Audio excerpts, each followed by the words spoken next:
नमस्कार, मैं मनीष वर्मा। आप सभी का स्वागत है हमारे चैनल पे। आज की इस वीडियो के अंदर हम बात करने वाले हैं Indian political thought BA political science honours semester 5 के ऐसे इंपॉर्टेंट क्वेश्चंस विद आंसर के साथ जो आपके एग्जाम्स में आने वाले हैं।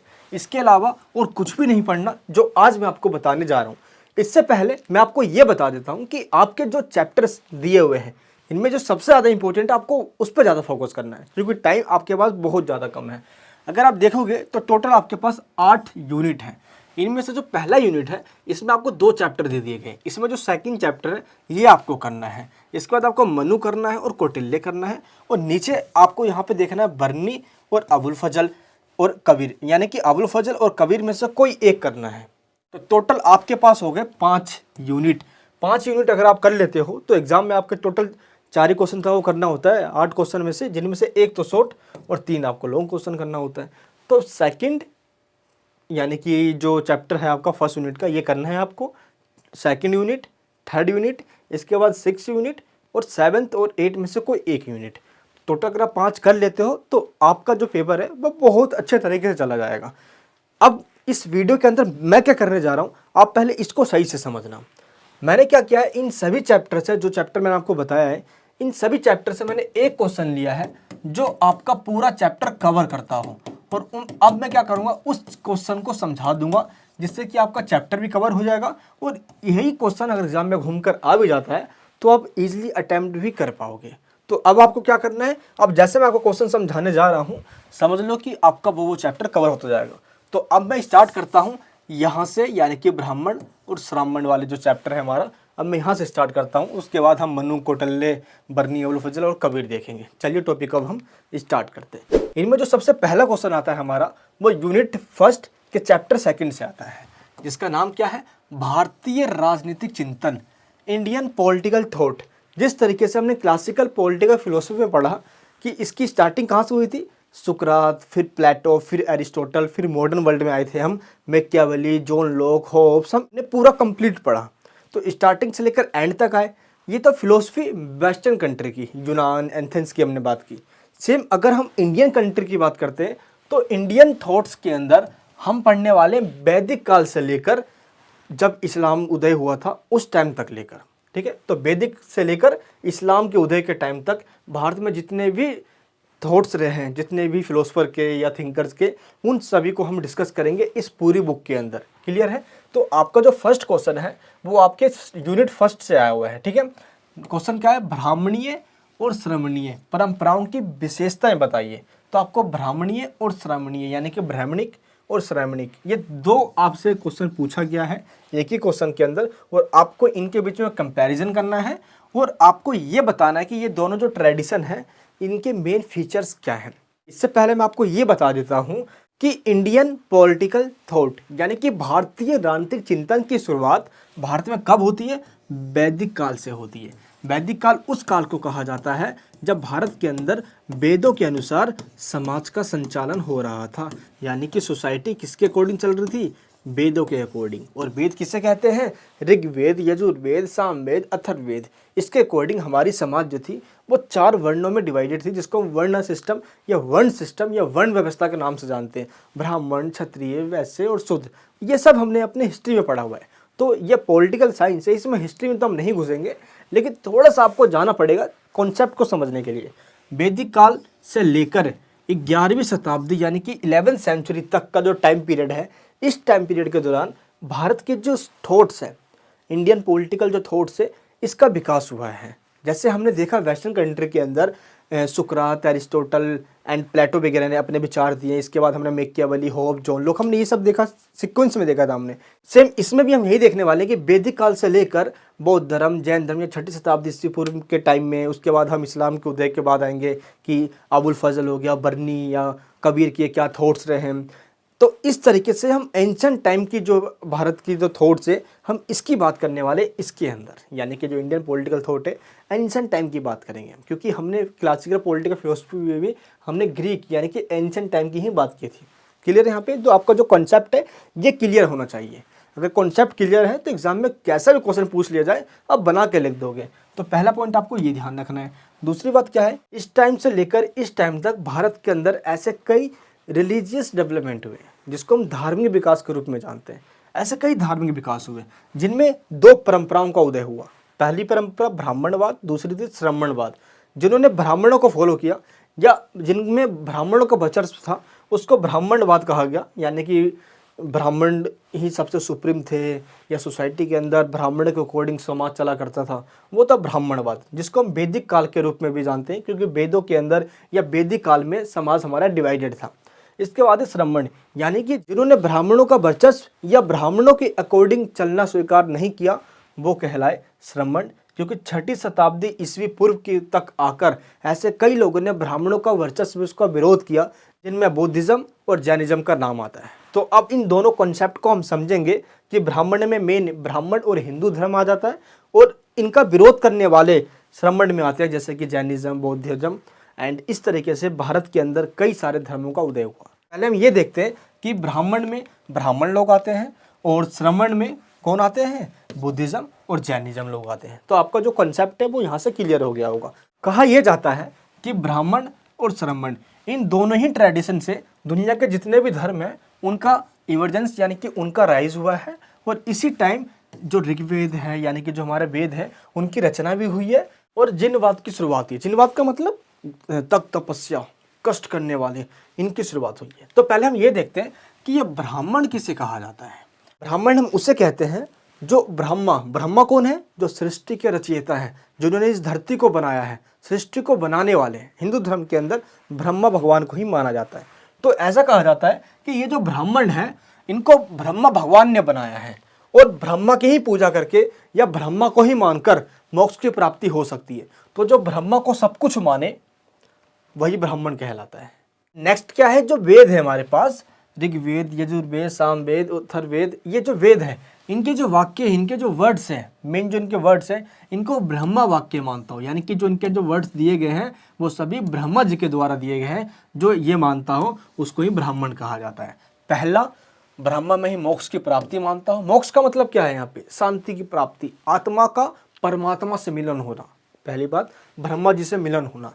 और दूसरी बात क्या है, जो वेद है उनकी एक एक सेंटेंस ब्रह्मा जी के द्वारा दी गई है। और ब्राह्मण के द्वारा यही कहा जाता था कि समाज के अंदर जो 4 वर्ण हैं, ब्राह्मण, क्षत्रिय, वैश्य, शूद्र, ये खुद ब्रह्मा जी के द्वारा ही बनाए गए हैं।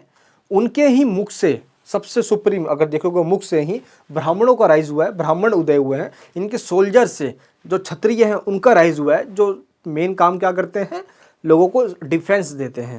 ब्राह्मण क्या करते हैं, दान देना, दान लेना, यज्ञ करवाना। और यहाँ से यानी कि जो कमर है यहाँ से वैश्यों का उदय हुआ है, यानी कि जो आर्टिशियंस वगैरह हो गए या बुनकर हो गए, बढ़ई हो गए या जो फार्मर्स वगैरह हो गए, ये वैसे में आ जाते हैं। एंड सबसे नीचे जो फूट पे कह सकते हो, बिल्कुल तलबे पे, पैरों में, उनको शूद्र कहा गया है। तो ब्राह्मणों के द्वारा ये कहा गया, ये खुद ब्रह्मा जी ने ही बनाया है सिस्टम और ये सभी को एक्सेप्ट करना होगा। सोसाइटी के अंदर ब्राह्मणों ने अपनी डोमिनेंस बनाने के लिए ना जाने कितनी बातें कही। तो पहली तो यह डेफिनेशन है जिसको हम ब्राह्मण कहते हैं। दूसरी बात क्या है, जिसको पूरी ब्रह्मांड की जानकारी हो उसको ब्राह्मण कहा जाता है। एंड नेक्स्ट पॉइंट क्या है, जो ब्रह्मलीन होने का मार्ग दिखाता है। ब्रह्मलीन का मतलब क्या होता है, जो सांस्कारिक जो दुख है, बंधन है, उनसे दूर हो जाता है, मोह माया से दूर होकर ऊपर हो जाता है, आध्यात्मिकता की जिंदगी जीता है, स्पिरिचुअलिटी की बात करता है, उसी में उसकी जिंदगी है सब कुछ, इसको कहा जाता है ब्राह्मण।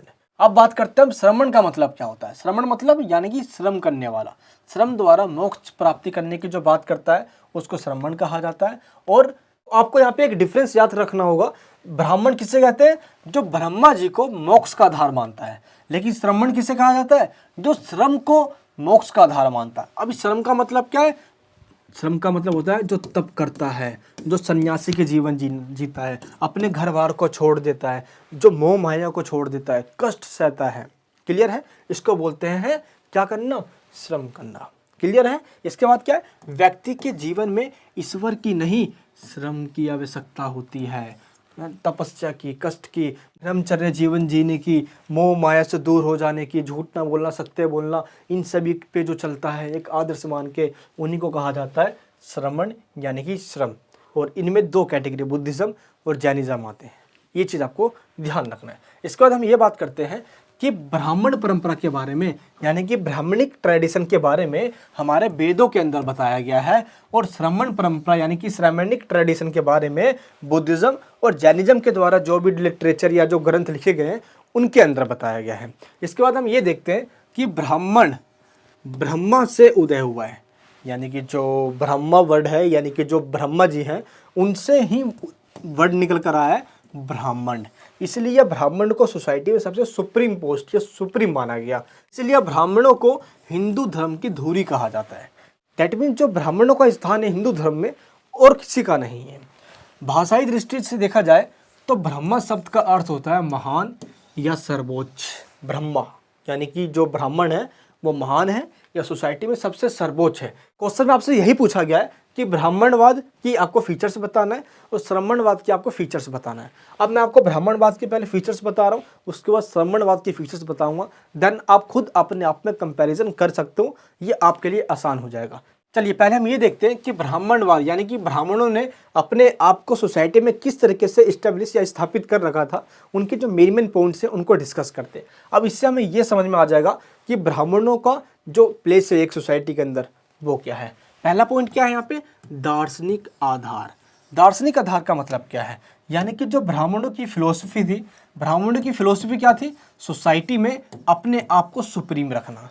ये कहकर कि ब्राह्मण खुद अपने आप नहीं बने हैं, ब्राह्मणों को ब्रह्मा जी ने बनाया है।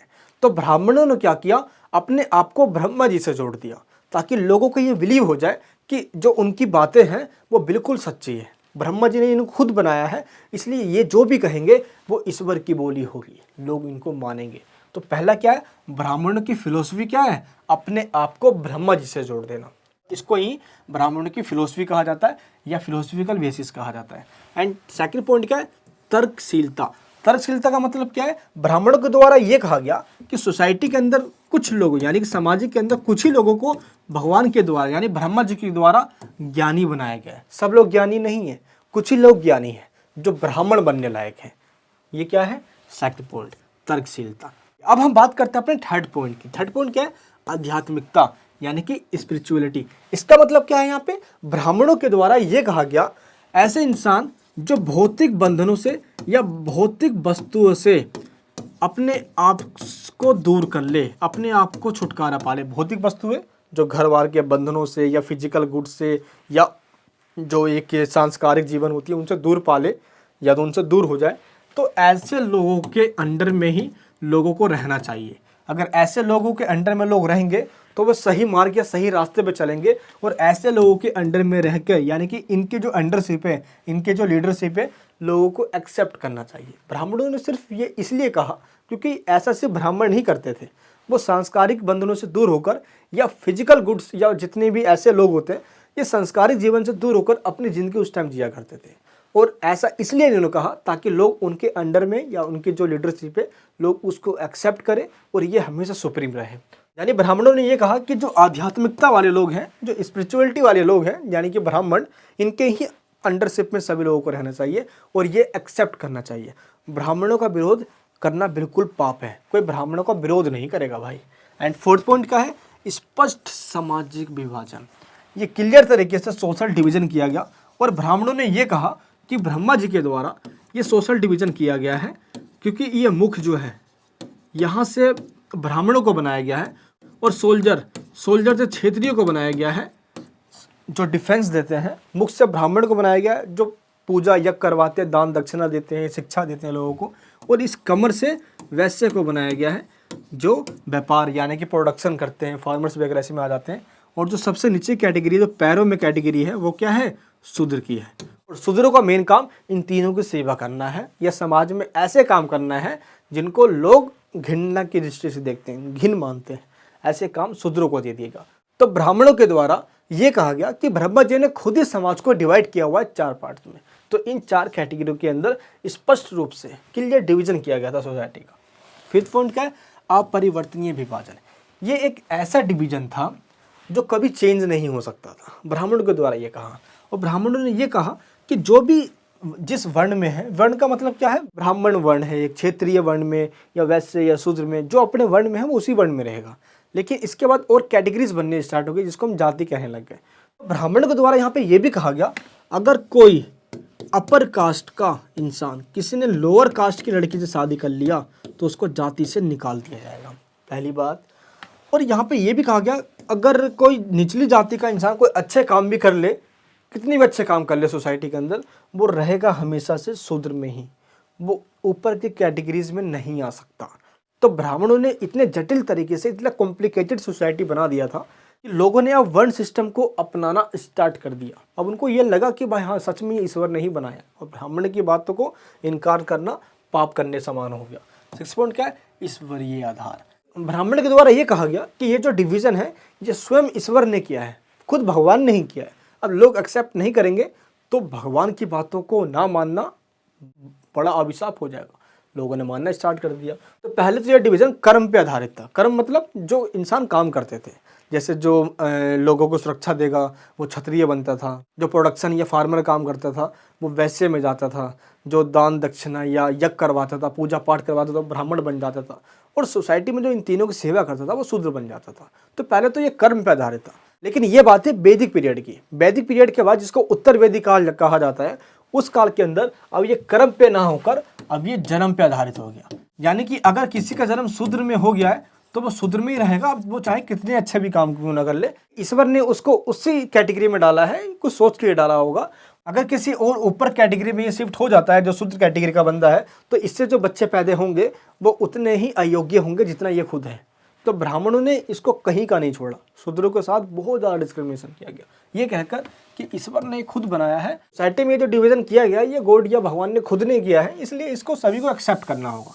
नेक्स्ट पॉइंट क्या है? रक्त की शुद्धता, यानी कि जो आपकी प्योरिटी या ब्लड की तो तभी कायम रहेगी जब आप अपने जाति में ही संबंध बनाएंगे, आप अपनी जाति से बाहर कोई काम नहीं करेंगे। जैसे आप स्वधर्म, यानी कि आप अपने काम को अपने आप खुद करेंगे, यही आपका सबसे बड़ा धर्म होगा, स्वधर्म इसको कहा गया। नेक्स्ट पॉइंट क्या है? वैवाहिक संबंध, आप शादी भी अपने जाति में ही करेंगे, आप किसी और जाति के अंदर जाके शादी नहीं कर सकते। अगर आपने किसी और जाति में शादी कर लिया और जो बच्चा पैदा होगा उसको कहा गया संकर संतान। संकर संतान का मतलब क्या होता है?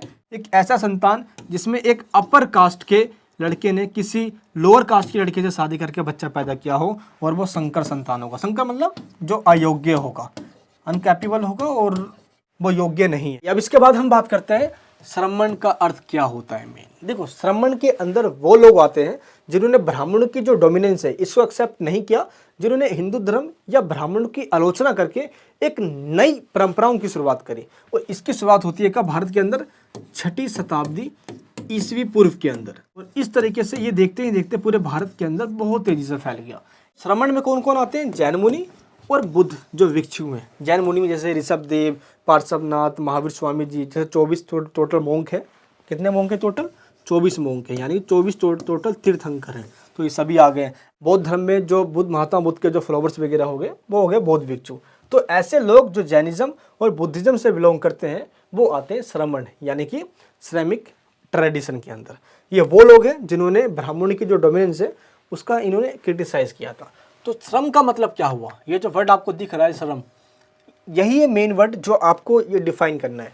श्रम का मतलब होता है कष्ट करने वाला, जो कष्ट सहता है, जो तपस्वी होता है, जो काफ़ी मेहनत करता है और तपस्या करता है सालों साल भर, ब्रह्मचर्य का जीवन जीता है, सांस्कारिक जिंदगी छोड़ देता है।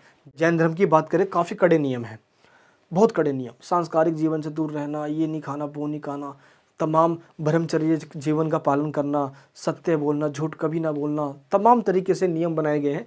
तो काफ़ी कड़े नियम को पालन करना होता है। तो इस तरीके से देखा जाए तो पूरी दुनिया में सिर्फ 2 ही ट्रेडिशन है। पहले ट्रेडिशन के अकॉर्डिंग ऐसे लोग जो भगवान को मानते हैं, जिनको हमने ब्राह्मणवाद कह दिया। दूसरे ऐसे लोग जो भगवान को नहीं मानते, उसको हमने श्रमण या श्रमिक ट्रेडिशन कह दिया। तो ऐसे लोग जो भगवान यानी कि ईश्वर को ना मानकर श्रम को मान रहे हैं। श्रम मतलब जो तपस्या करना या ब्रह्मचर्य जीवन का पालन करना, यानी बुद्धिज्म और जैनिज्म। तो ये लोग आते हैं श्रमण की कैटेगरी में। इसके बाद हम देखते हैं सिर मुंडा लेने से कोई श्रमण नहीं बन जाता। समता का आचरण करने वाला ही श्रमण कहलाता है। समता का मतलब यहाँ पे क्या है? जो सोसाइटी के अंदर अपने आप में बैलेंस बना के रखता है। अगर उसका अपमान होता है तो उसको भी सहता है, अगर वो बहुत खुश होता है तो अपने आप में पागल नहीं हो जाता आज मैं बहुत खुश हूँ, ऐसा नहीं। मान और अपमान दोनों में बैलेंस बना के रखने वाला ही श्रमण कहलाता है। ये कहा गया है श्रमण के डेफिनेशन में। क्लियर है यहाँ पे। इसके बाद हम देखते हैं जो श्रमण संस्कृति है इसकी मेन फीचर्स क्या है। सबसे पहले फीचर तो यही है, श्रम करना। श्रम मतलब कष्ट करना और तपस्या करना, यानी कि तप करना। ऐसे ही लोग श्रमण कैटेगरी में आते हैं जिनमें हम बौद्ध धर्म और जैन धर्म को रखते हैं। सेकंड पॉइंट क्या है, चरित्र की महत्ता, यानी कि ये इंपॉर्टेंस देते हैं एक इंसान के कैरेक्टर पे। अब दुनिया में बहुत चीज़ें बिगड़ती है, बनती है, ये बनते बिगड़ते रहेंगे, लेकिन अगर आपका चरित्र बिगड़ गया तो आपका जो एग्जिस्टेंस है, जो आपका अस्तित्व है, ये खत्म हो जाएगा। एक इंसान के कैरेक्टर यानी कि एक अच्छे चरित्र पे बल देते हैं। सम्यक ज्ञान, सम्यक चरित्र की बात करते हैं। एक अच्छा चरित्र, आपका व्यवहार लोगों के प्रति बिल्कुल दयालुता वाला हो, एक अच्छा व्यवहार हो। तो इसलिए चरित्र में 2 पॉइंट्स आ जाते हैं। एक श्रम करके अपना चरित्र बना लेना, यानी तपस्या करके, कष्ट करके, ब्रह्मचर्य जीवन जीकर अपनी जो चरित्र है इसको बनाना। एंड सेकंड पॉइंट क्या है, गृहस्थ, यानी कि जो आपका घर है, आप अपने घर या आसपास के लोगों के साथ अपना जो व्यवहार है वो बहुत अच्छा बना के चलते हो। तो ये 2 पॉइंट है जो चरित्र की महत्ता में आ जाता है। नेक्स्ट पॉइंट क्या है, विषय प्राणमुक्ता। विषय प्राणमुक्ता के क्या है, यानी कि जो मेन जो सब्जेक्ट ओरिएंटेशन होना चाहिए एक इंसान के लिए, वो क्या होना चाहिए, एक इंसान में संतोष नाम की चीज़ होना चाहिए, पेशेंस होना चाहिए, एक सेटिस्फेक्शन मिल जाता है। एक इंसान को लिमिटेड तरीके से सोचना चाहिए, इतनी इच्छाएं बिल्कुल बढ़ा के चले। ठीक है, तो पहली बात करता है ये संतोष रहना चाहिए, जितना आपके पास है उसी में सुख रहना सीखना चाहिए। जैसे कि बौद्ध धर्म के द्वारा, महात्मा बुद्ध के द्वारा भी कहा जाता था कि जो प्राप्त है वो पर्याप्त है, जितना आपको मिल गया है वो इनफ है। अब उससे ज़्यादा अगर इच्छा रखते हो तो ये दुख का कारण होगा आपका, इसलिए महात्मा बुद्ध के द्वारा भी ये कहा जाता था। एंड इसके बाद क्या है, जियो और जीने दो। अगर आप अपनी इस लाइफ के अंदर चाहते हो कि आप एक अच्छी ज़िंदगी जीना चाहते हो तो आप भी किसी के लाइफ में इंटरफेयर मत करो और वही इंसान आपके लाइफ में भी इंटरफेयर नहीं करेगा। तो ये जो संस्कृति है श्रमण संस्कृति, ये हमेशा जियो और जीने दो की बात करता है। नेक्स्ट पॉइंट क्या है, सुख का मूल मंत्र क्या है, आत्मोपलब्धि। अगर आप सुख की प्राप्ति, अगर हैप्पीनेस चाहते हो तो आपको सेल्फ रियलाइजेशन करना होगा, यानी कि आपको अपने आप में जानना होगा आप क्या चीज़ हो, आपकी क्या टैलेंट है, आपके अंदर वो कौन से गुण हैं, कौन सी क्वालिटीज़ हैं। और इनको जानने के बाद फाइनली आप अपनी मोक्ष की प्राप्ति कर सकते हो, आप अपने आप में एक उपलब्धि कर सकते हो। सबसे बड़ी बात है मोक्ष की प्राप्ति कर सकते हो। इसलिए यहाँ पे पॉइंट दिया गया है दिगंबरत्व। इसका मतलब क्या है, सोसाइटी यानी कि समाज के अंदर जो मोह माया है उन बंधनों से दूर रहना, लग्जीरियस लाइफ जीना, विलासिता वस्तुओं को यूज़ करना या सांस्कारिक जीवन में लिप्त हो जाना, इनसे दूर रहने की बात करता है क्या, दिगंबरत्व। जैसे आपने जैन धर्म में कई लोगों को देखा भी होगा अभी भी कि कई लोग कपड़े तक नहीं पहनते हैं, सिर्फ भाई वो सफ़ेद कपड़ा पहन के रहते हैं, जनेऊधारी डालकर पूरा, मतलब कि काफ़ी कॉम्प्लिकेटेड उनकी लाइफ होती है, फिर भी अपनी दिनचर्या को, अपने डेली लाइफ को बहुत अच्छे से पालन कर रहे होते हैं। आत्म उपलब्धि यानी कि जो सेल्फ रियलाइजेशन तभी हो पाएगा जब आप मोह माया के बंधनों से दूर हो जाओगे, देन आप उस दिन आत्म उपलब्धि कर लोगे। ये कह रहा है श्रमण संस्कृति का। नेक्स्ट पॉइंट क्या, नारी की प्रतिष्ठा। देखो श्रमण संस्कृति के द्वारा नारियों और पुरुषों दोनों को इक्वालिटी के साथ रखा गया है, लेकिन जो ब्राह्मणवाद में देखा मैंने कि जो शूद्र की महिला है उनको कुछ नहीं समझा जाता था, जो शूद्र कैटेगरी में आते थे। बट श्रमणवाद की बात करें तो इन्होंने नारियों और पुरुषों दोनों को समान रखा, क्योंकि इनके अंदर कोई ऐसी कैटेगरी की वाली बात नहीं कि समाज में सोशल डिवीजन है 4 पार्ट्स में, ऐसा कुछ भी नहीं था। इसलिए यहाँ पे इक्वालिटी की बात थी। जैसे कि हम ऋषभ देव की बात करें तो ऋषभ देव कौन है, जिन्होंने जैन धर्म को बनाया है, यानी कि जैन धर्म के संस्थापक या फाउंडर कह सकते हो। इनकी 2 बेटियां थी, एक ब्राह्मी और एक सुंदरी। इन दोनों ने सोसाइटी के अंदर बहुत अच्छा नाम कमाया, अपनी इन काबिलियत से लोगों के अंदर जागरूकता फैलाया। तो ये ऋषभ देव की बेटी होने के नाते इनको इक्वालिटी भी थी, और ऐसी ही और भी उस टाइम की महिलाओं की भी इक्वालिटी थी, सोसाइटी में वो काम कर सकते थे। एंड सुख दुख में समता भाव, ये समता भाव का मतलब समझ में आ गया आप सभी को। एंड श्रमण संस्कृति का जो नेक्स्ट पॉइंट है वो क्या है, सुख दुख में समता भाव। समता भाव का मतलब क्या है, वही बैलेंस बना के चलना। अगर आपके आज ज़िंदगी में बहुत दुख है, बहुत पीड़ा है, कष्ट है, डिप्रेशन है, तो इसका ये मतलब नहीं है कि ये कभी ख़त्म ही नहीं होगा। जैसे श्रमण संस्कृति का ये कहना है कि अगर आपको आज दुख है तो वो कल ठीक भी हो जाएगा। जैसे आज अभी दिन है तो रात भी होगी, अंधेरा है तो सवेरा भी होगा, वैसे ही सेम ये दुख भी होती है। दुख है तो ये कल दुख खत्म भी होंगे, फिर दुख आएंगे, फिर दुख खत्म भी होंगे। जैसे रात दिन होता रहता है वैसे दुख भी आता है, दुख जाता भी, आता भी है, जाता भी है, आता भी है, जाता भी है। सेम इसी तरीके से है, और हमें ट्रीट भी करना चाहिए।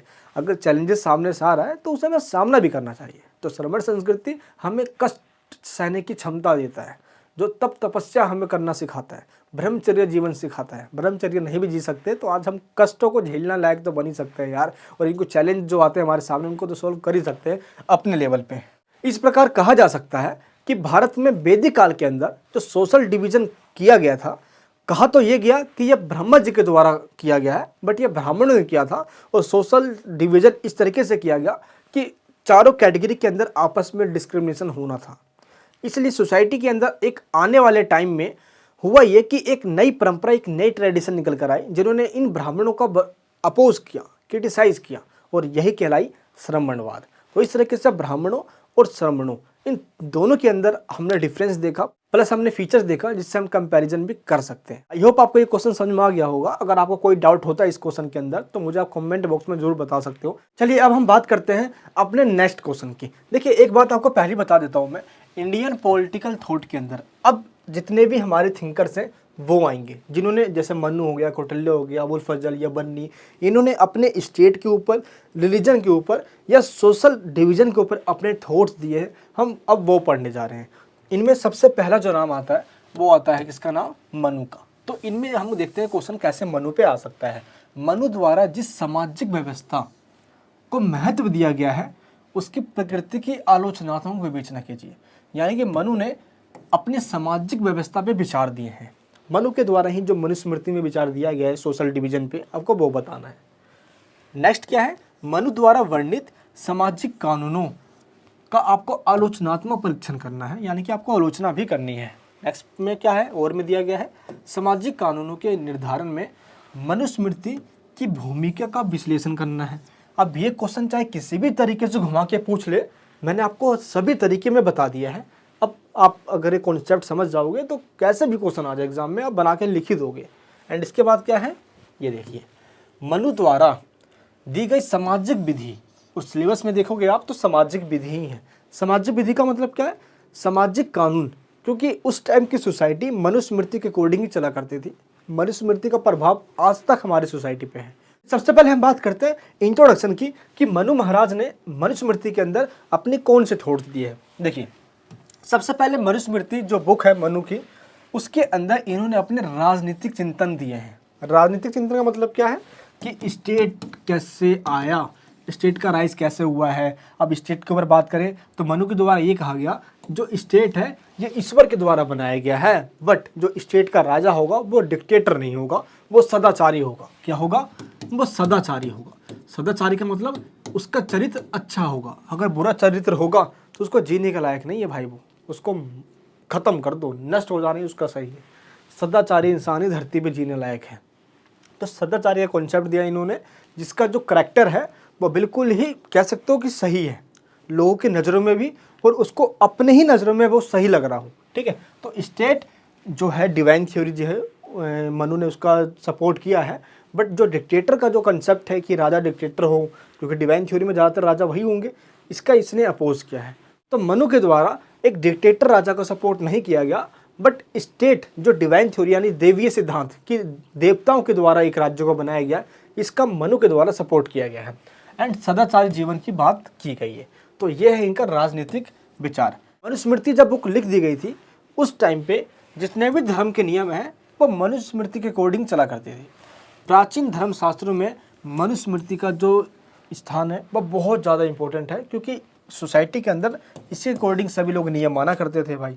महिलाओं के बारे में मनुस्मृति में लिखा हुआ है, राजा के बारे में मनुस्मृति में लिखा हुआ है, सोसाइटी में लोगों को क्या दंड दिया जाएगा ये भी मनुस्मृति में लिखा गया है, चंडालों के बारे में लिखा गया है। ये सब आपने पहले ही पढ़ा होगा। तो सारे कॉन्सेप्ट, एक सिर्फ मनुस्मृति रिलीजियस का कॉन्सेप्ट नहीं है ये, इसमें रिलीजन को लेकर भी है, पॉलिटिक्स को लेकर भी है, इकोनॉमिक्स को लेकर भी है, एडमिनिस्ट्रेशन को लेकर भी, सब कुछ इसके अंदर बताया हुआ है। चंडालों से लेकर भी है, सोशल कोड्स के लेकर, सोशल कोड्स मतलब जो सोशल लॉज वगैरह होते हैं उन सब को लेकर बताया गया है। महाभारत में भी कई स्थानों पर मनु का नाम आया है, इसलिए इसकी इंपॉर्टेंस है। मनुस्मृति के बारे में डॉक्टर बीसी सरकार का क्या कहना है, चलिए पहले हम ये देखते हैं। इनका ये कहना है कि जो मनुस्मृति है इसकी रचना 150 ईस्वी पूर्व में की गई थी, यानी कि इनका ये कहना है। मानते हैं मैक्स मूलर जो है इसे 4वीं शताब्दी के बाद की रचना मानते हैं। तो ज़्यादातर जो हिस्टोरियन है उन सभी का मत, जो इनकी जो विचार है मनुस्मृति को लेकर, सबकी अलग अलग है। तो ये देखिए भाई, यहाँ पे दो थिंकर्स हिस्टोरियंस ऐसा मानते हैं। अब हम हंटर की बात करें, इनका क्या कहना है कि इसे ईसा से 600 वर्ष पहले, यानी कि 600 ईस्वी पूर्व, 600 BC, यानी कि 600 BC से ज़्यादा पुराना नहीं मानते हैं। कुछ ऐसे भी हिस्टोरियंस यानी कि इतिहासकार हैं जो मनुस्मृति को रामायण और महाभारत की जब रचना काल हो रही थी उस टाइम का मानते हैं, यानी कि उसी टाइम मनुस्मृति को भी लिखा गया है। तो अलग अलग हिस्टोरियंस का अलग अलग मानना है। अब यहाँ पे मैकेंजी क्या कहता है यहाँ पे कि मनुस्मृति एक धर्म का कानून है। सोसाइटी में लोग धर्म में क्या मानेंगे क्या नहीं मानेंगे, तो जो धर्म के हमें कानून के बारे में बताता है उसको कहा जाता है मनुस्मृति। ये कौन कहता है? मैकेंजी के अकॉर्डिंग। चलिए इसके बाद हम ये देखते हैं जो हमारा मेन पॉइंट जो क्वेश्चन में पूछा गया है हमसे। मनु के अनुसार सामाजिक विधि की संहिता, संहिता का मतलब क्या होता है?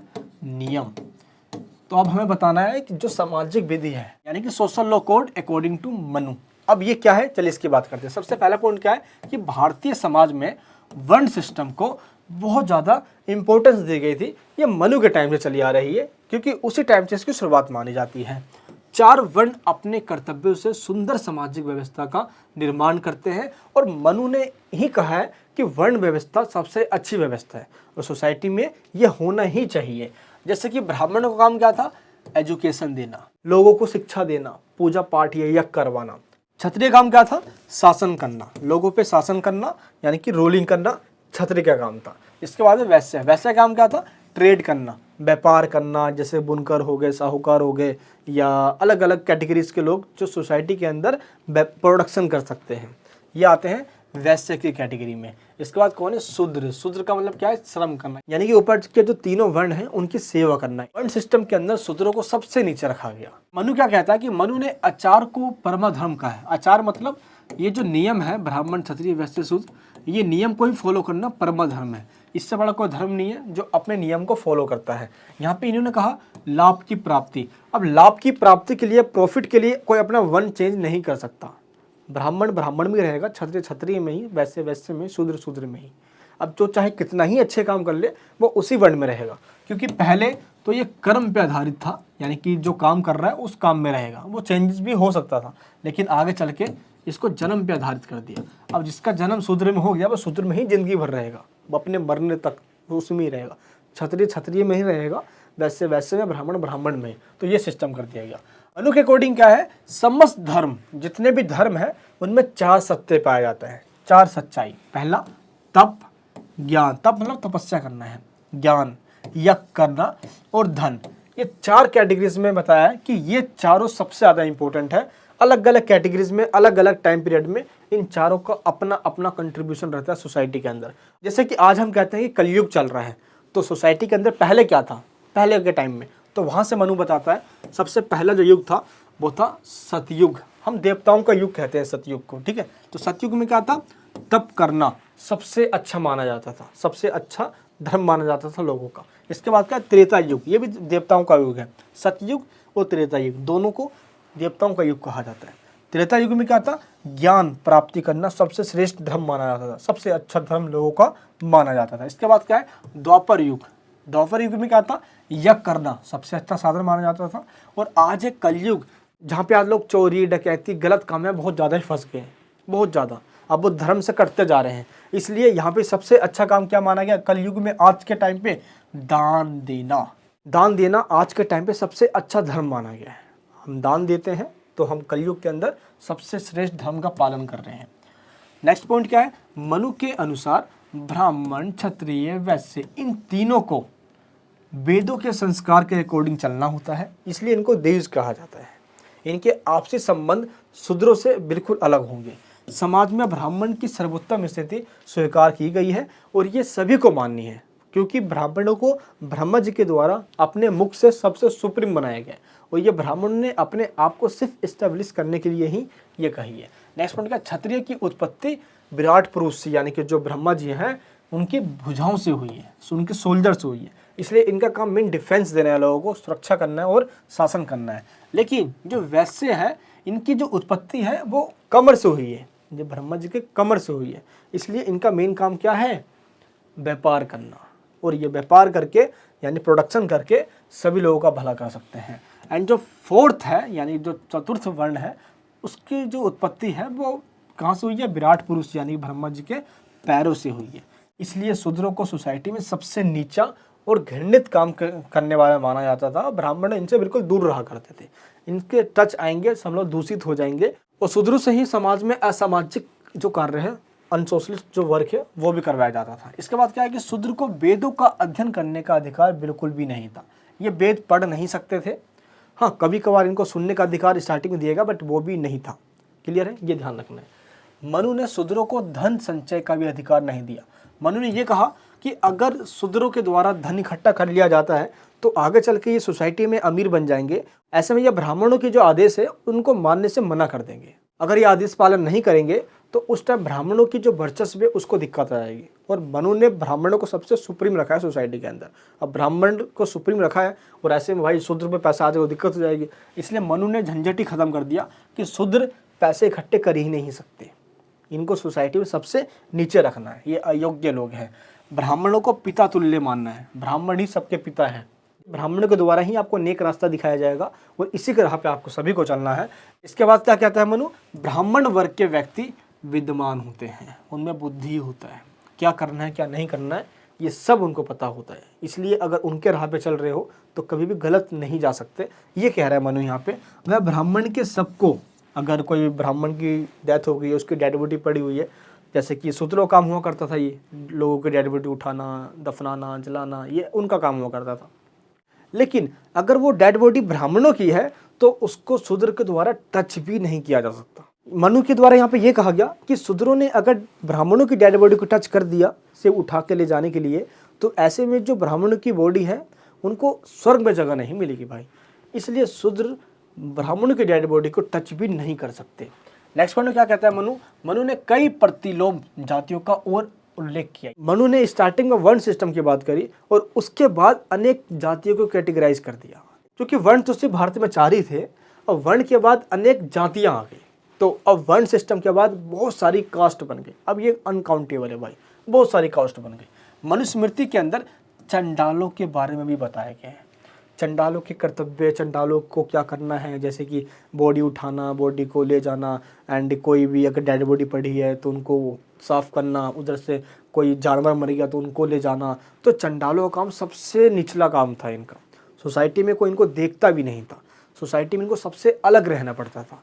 यहाँ पे मनु क्या कहता है कि चंडाल को किसी ब्राह्मणों को श्राद्ध भोज खाते हुए देखना मना था। यानी कि कोई भी श्राद्ध भोज करवा रहा हो ब्राह्मण तो चंडाल उसको देख नहीं सकता था, ये उनसे दूर रहेंगे भाई।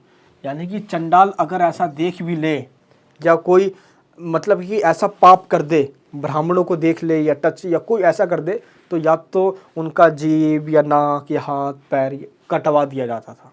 तो इस तरीके से मनु के द्वारा मनुस्मृति में ब्राह्मणों को सबसे सुप्रीम रखना, सोशल डिवीजन कर देना, शूद्रों के साथ ये दुर्व्यवहार करना और चंडालों के साथ तो और ज़्यादा। इसके बाद चलिए हम बात करते हैं मनु की कुछ आलोचना के पॉइंट पे। मनु द्वारा जो सामाजिक कानून दिए गए हैं अब उनकी आलोचना करते हैं हम। और सबसे पहली जो आलोचना है वो डॉक्टर भीमराव अंबेडकर जी के द्वारा की गई है, क्योंकि मनु ने वर्ण की पवित्रता का उपदेश दिया है। मनु के द्वारा ये कहा गया कि जो वर्ण सिस्टम है ये बिल्कुल पवित्र है और ये वर्ण सिस्टम सोसाइटी में होना ही चाहिए। लेकिन मनु के द्वारा ये 4 कैटेगरी डिवाइड करने के बाद आगे चल के अनेक और जातियों का उदय हुआ। लेकिन वर्ण सिस्टम की शुरुआत करके ये बीज जरूर बो दिया गया, जिसके वजह से आगे चल के जातियों की शुरुआत हुई। इसी वजह से अंबेडकर जी के द्वारा इसकी आलोचना की गई कि इन्हीं जातियों की वजह से पूरा भारत जकड़ा गया और इसमें कई सारे लोगों के बीच डिस्क्रिमिनेशन यानी कि भेदभाव हुई। इस वजह से इसकी आलोचना की जाती है। नेक्स्ट आलोचना क्या है कि मनु की इस योजना में, ये जो सामाजिक योजना बनाई गई है, जो कानून बनाई गई है, इसमें जो ब्राह्मण है वो सबसे ऊपर है। यानी कि ब्राह्मणों को सबसे सुप्रीम रखने का मतलब ये हुआ कि सोसाइटी में अगर कोई इनकी बात नहीं मानता है तो उनको सजा मिलेगी, और ये सजा इस तरीके से होगी कि उनके ऑर्गन्स तक काट दिए जाएंगे शरीर के। ये बात माननी होगी ब्राह्मणों की।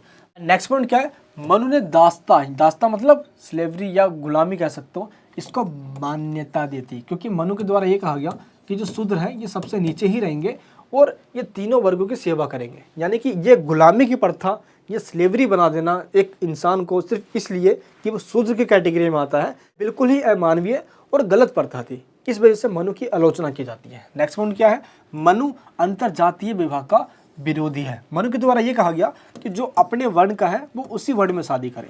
क्षत्रिय को क्षत्रिय में ही शादी करना है और ब्राह्मण को ब्राह्मण में ही, वैश्य को वैश्य में ही करना है।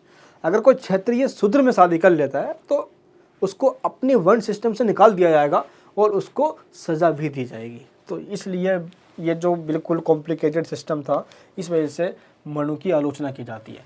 मनु ने कितनी विशाल असमानता की बात करी है, बिल्कुल मतलब कह सकते हो कि ह्यूमैनिटी को इसने ख़त्म कर दिया। स्टार्टिंग में मनु ने जो बातें कही है, पहला पॉइंट में इसने ये कहा कि अविवेकी दंड देने की पद्धति। अगर कोई ब्राह्मणों के आदेशों को नहीं मानता है या कोई चंडाल भूल से भी उसकी परछाई चले जाती है या उसको देख लेता है या श्राद्ध करते टाइम खाते टाइम चंडाल की नज़र चली गई, तो उसके ऑर्गन्स या तो उसकी ज़ुबान या नाक या कान या हाथ उससे काट दिए जाएंगे। ये ऑर्गन्स काटने की बात बिल्कुल अमानवीय है। ये बात कहकर मनु ने अमानवीय घटना को शर्मसार कर दिया। इस वजह से मनु की आलोचना की जाती है। यहाँ पे दूसरी क्या है, सज़ा देने का जो अमानवीय स्वरूप है, ये आज के टाइम पे हम देखा जाए तो कतई भी ऐसा नहीं है। आज जहाँ पे डेमोक्रेटिक कंट्री के अंदर सज़ा कोर्ट के द्वारा, प्लस ऐसी सज़ा तो बिल्कुल नहीं दी जाती इसमें ऑर्गन्स काट दी जाए, है ना, वो बात अलग है। इसलिए मनु की आलोचना की जाती है। आई होप आपको सेकंड क्वेश्चन भी समझ में आ गया होगा, जिसके अंदर हमने ये देखा कि किस तरीके से सोशल लॉज में सामाजिक यानी कि सोशल डिवीजन किया गया और उन चारों कैटेगरी को अपना अपना काम सौंप दिया गया और ये अपने ही हद में रह के यानी अपने ही कैटेगरी में रह के काम कर सकते थे, जिनमें ब्राह्मणों को सबसे सुप्रीम रखा गया। और इसी वजह से जो डिस्क्रिमिनेशन है ये आगे चल के वर्ण सिस्टम से कास्ट सिस्टम में चेंज हो गया। जो पहले कर्म पे आधारित था वो जन्म पे आधारित हो गया और ये भेदभाव आगे चलता ही रहा। लेकिन भारतीय राजनीतिक चिंतन में मनु को सबसे पहला विचारक कहा गया, क्योंकि इसने ही स्टेट और ऐसे ही कॉन्सेप्ट पे बात करके राजनीति के अंदर एक नई विचारधारा ला दी। इस वजह से मनु को काफी इंपॉर्टेंस दी जाती है। चलिए अब हम बात करते हैं अपने नेक्स्ट क्वेश्चन की। नेक्स्ट क्वेश्चन क्या कहता है कि वर्णी के आदर्श राज्य सल्तनत की अवधारणा का परीक्षण कीजिए। एग्जामिन वर्नीज कॉन्सेप्ट ऑफ आइडियल स्टेट। इसको और में पूछा जा सकता है सुल्तान के साथ बर्नी के संबंधों में उसके राजनीतिक विचारों को किस प्रकार आकार दिया। ये सबसे मेन क्वेश्चन है बर्नी वाले यूनिट से। जैसा कि आपको मैंने सीपीपी यानी कि क्लासिकल पॉलिटिकल फिलोसफी में प्लेटो, एरिस्टोटल, मैकियावेली, होब्स, जॉन लोक, मैंने आपको ये पढ़ाया। ये क्या चाहते थे, एक ऐसा आइडियल स्टेट बनाना, एक ऐसा राजा बनाना जो इनके अकॉर्डिंग एक आइडियल हो, जो जनता उनको बहुत अच्छे से एक्सेप्ट भी करे। सेम इसी तरीके से भारत के मध्यकालीन इतिहास में एक ऐसा इतिहासकार हुआ जिसका नाम था जियाउद्दीन बर्नी। इसने भी एक आइडियल स्टेट या एक ऐसे आदर्श राज्य या एक ऐसे आदर्श सुल्तान, जिसको बादशाह कहा इसने, का कॉन्सेप्ट दिया। अब ये कहेगा कि एक कैसा राजा होना चाहिए इसके अकॉर्डिंग। तो बर्नी भी अपना एक कॉन्सेप्ट देने वाला है कि एक राजा में ऐसी क्वालिटी होनी चाहिए या एक राजा ऐसा होना चाहिए। बस इसने एक राजा को बादशाह कहा है, ये आपको ध्यान रखना है। और बर्नी के टाइम पे जो राजा है, जो बर्नी का जो आइडियल किंग है या जो बर्नी का जो आइडियल बादशाह है, वो कौन है, महमूद गजनवी। ठीक है, चलिए तो टॉपिक को स्टार्ट करते हैं विद इंट्रोडक्शन के साथ। देखो, जियाउद्दीन बर्नी मध्यकालीन भारत के बहुत ही महत्वपूर्ण इतिहासकारों में से एक है। बर्नी ने क्या किया था, सल्तनत की प्रकृति यानी कि नेचर बताया है, एक बादशाह की प्रकृति नेचर कैसी होनी चाहिए, उसका रिलीजन क्या होना चाहिए, उसके मेन वर्क क्या होने चाहिए, उसकी रिस्पॉन्सिबिलिटी क्या होगी, ये बताया है इसने अपनी बुक किसके अंदर, फतवाए जहांदारी के अंदर। ये आपको ध्यान रखना है, क्योंकि बर्नी के समय जो इस्लाम था वो अभी फल फूल रहा था, क्योंकि अभी बढ़ ही रहा था इस्लाम। इसलिए बर्नी ने जो अपनी बुक में जो डिस्क्राइब किया है इस्लाम के बारे में और एक कैसा राजा होना चाहिए, एक बादशाह कैसा होना चाहिए, इसके बारे में फतवाए जहांदारी के अंदर इसने पूरा एक्सप्लेन किया हुआ है। राज्य व्यवस्था से संबंधित नियमों या सिद्धांतों का सभी जो डिस्क्रिप्शन है ये इसके बुक में ही मिलती है, फतवाए जहांदारी के अंदर। क्लियर है। यहाँ पे बर्नी अरबी साहित्य का एक बहुत बड़ा विद्वान था, यानी कि बर्नी को अरबी लिटरेचर की बहुत अच्छी नॉलेज थी। इसलिए इसने अरबी के अंदर भी प्रोफेट मोहम्मद साहब के बारे में भी इसने लिखा है और पवित्र जितने भी खलीफाएं हुए, खलीफा मतलब जो मुस्लिम गुरु या मुस्लिम जो राजा हुए, उन सभी के बारे में इसने बताया है अपनी इस लिटरेचर या अपनी बुक के अंदर, अरबी साहित्य में, यानी कि अरबी लिटरेचर के अंदर, अरबी की लिटरेचर में। क्लियर है। बर्नी की 4 खलीफाओं की शासन व्यवस्था है, यानी कि बर्नी ने अपने इस बुक के अंदर टोटल 4 प्रकार के ऐसे खलीफाओं के बारे में बताया है, जो 4 प्रकार के राजा जो राज करते हैं एक राज्य में। इनमें जो सबसे पहला राजा है वो कौन है, खलीफा की जो शासन व्यवस्था है, जो शरीयत पे आधारित हो। शरीयत जो इस्लाम में जो कानून होता है वो शरीयत पे आधारित होता है। एंड सेकंड पॉइंट में इसने क्या बताया, एक ऐसा खलीफा जो तलवार की नोक पे आधारित होगा, यानी कि तलवार पे। तो पहला ये और दूसरा इसने ये बताया, यानी कि एक जिसने शरीयत पे आधारित शासन किया, दूसरा जिसने तलवार के दम पे शासन किया, एंड थर्ड इसने क्या बताया, जिसने भाई भतीजावाद को बढ़ावा दिया, नेपोटिज्म कह सकते हो आप इसको। एंड फोर्थ क्या है, एक ऐसा खलीफा जिसने गृह युद्ध को भड़का दिया और इसने गृह युद्ध करवा दिया। और इस सिविल वॉर की वजह से इसके बाद कभी भी क्या हुए, खलीफा नहीं बने। और ये घटना तब की है जब वर्ल्ड वॉर फर्स्ट चल रहा था, हमने देखा कि खिलाफत आंदोलन चले थे उसके बाद, ठीक है।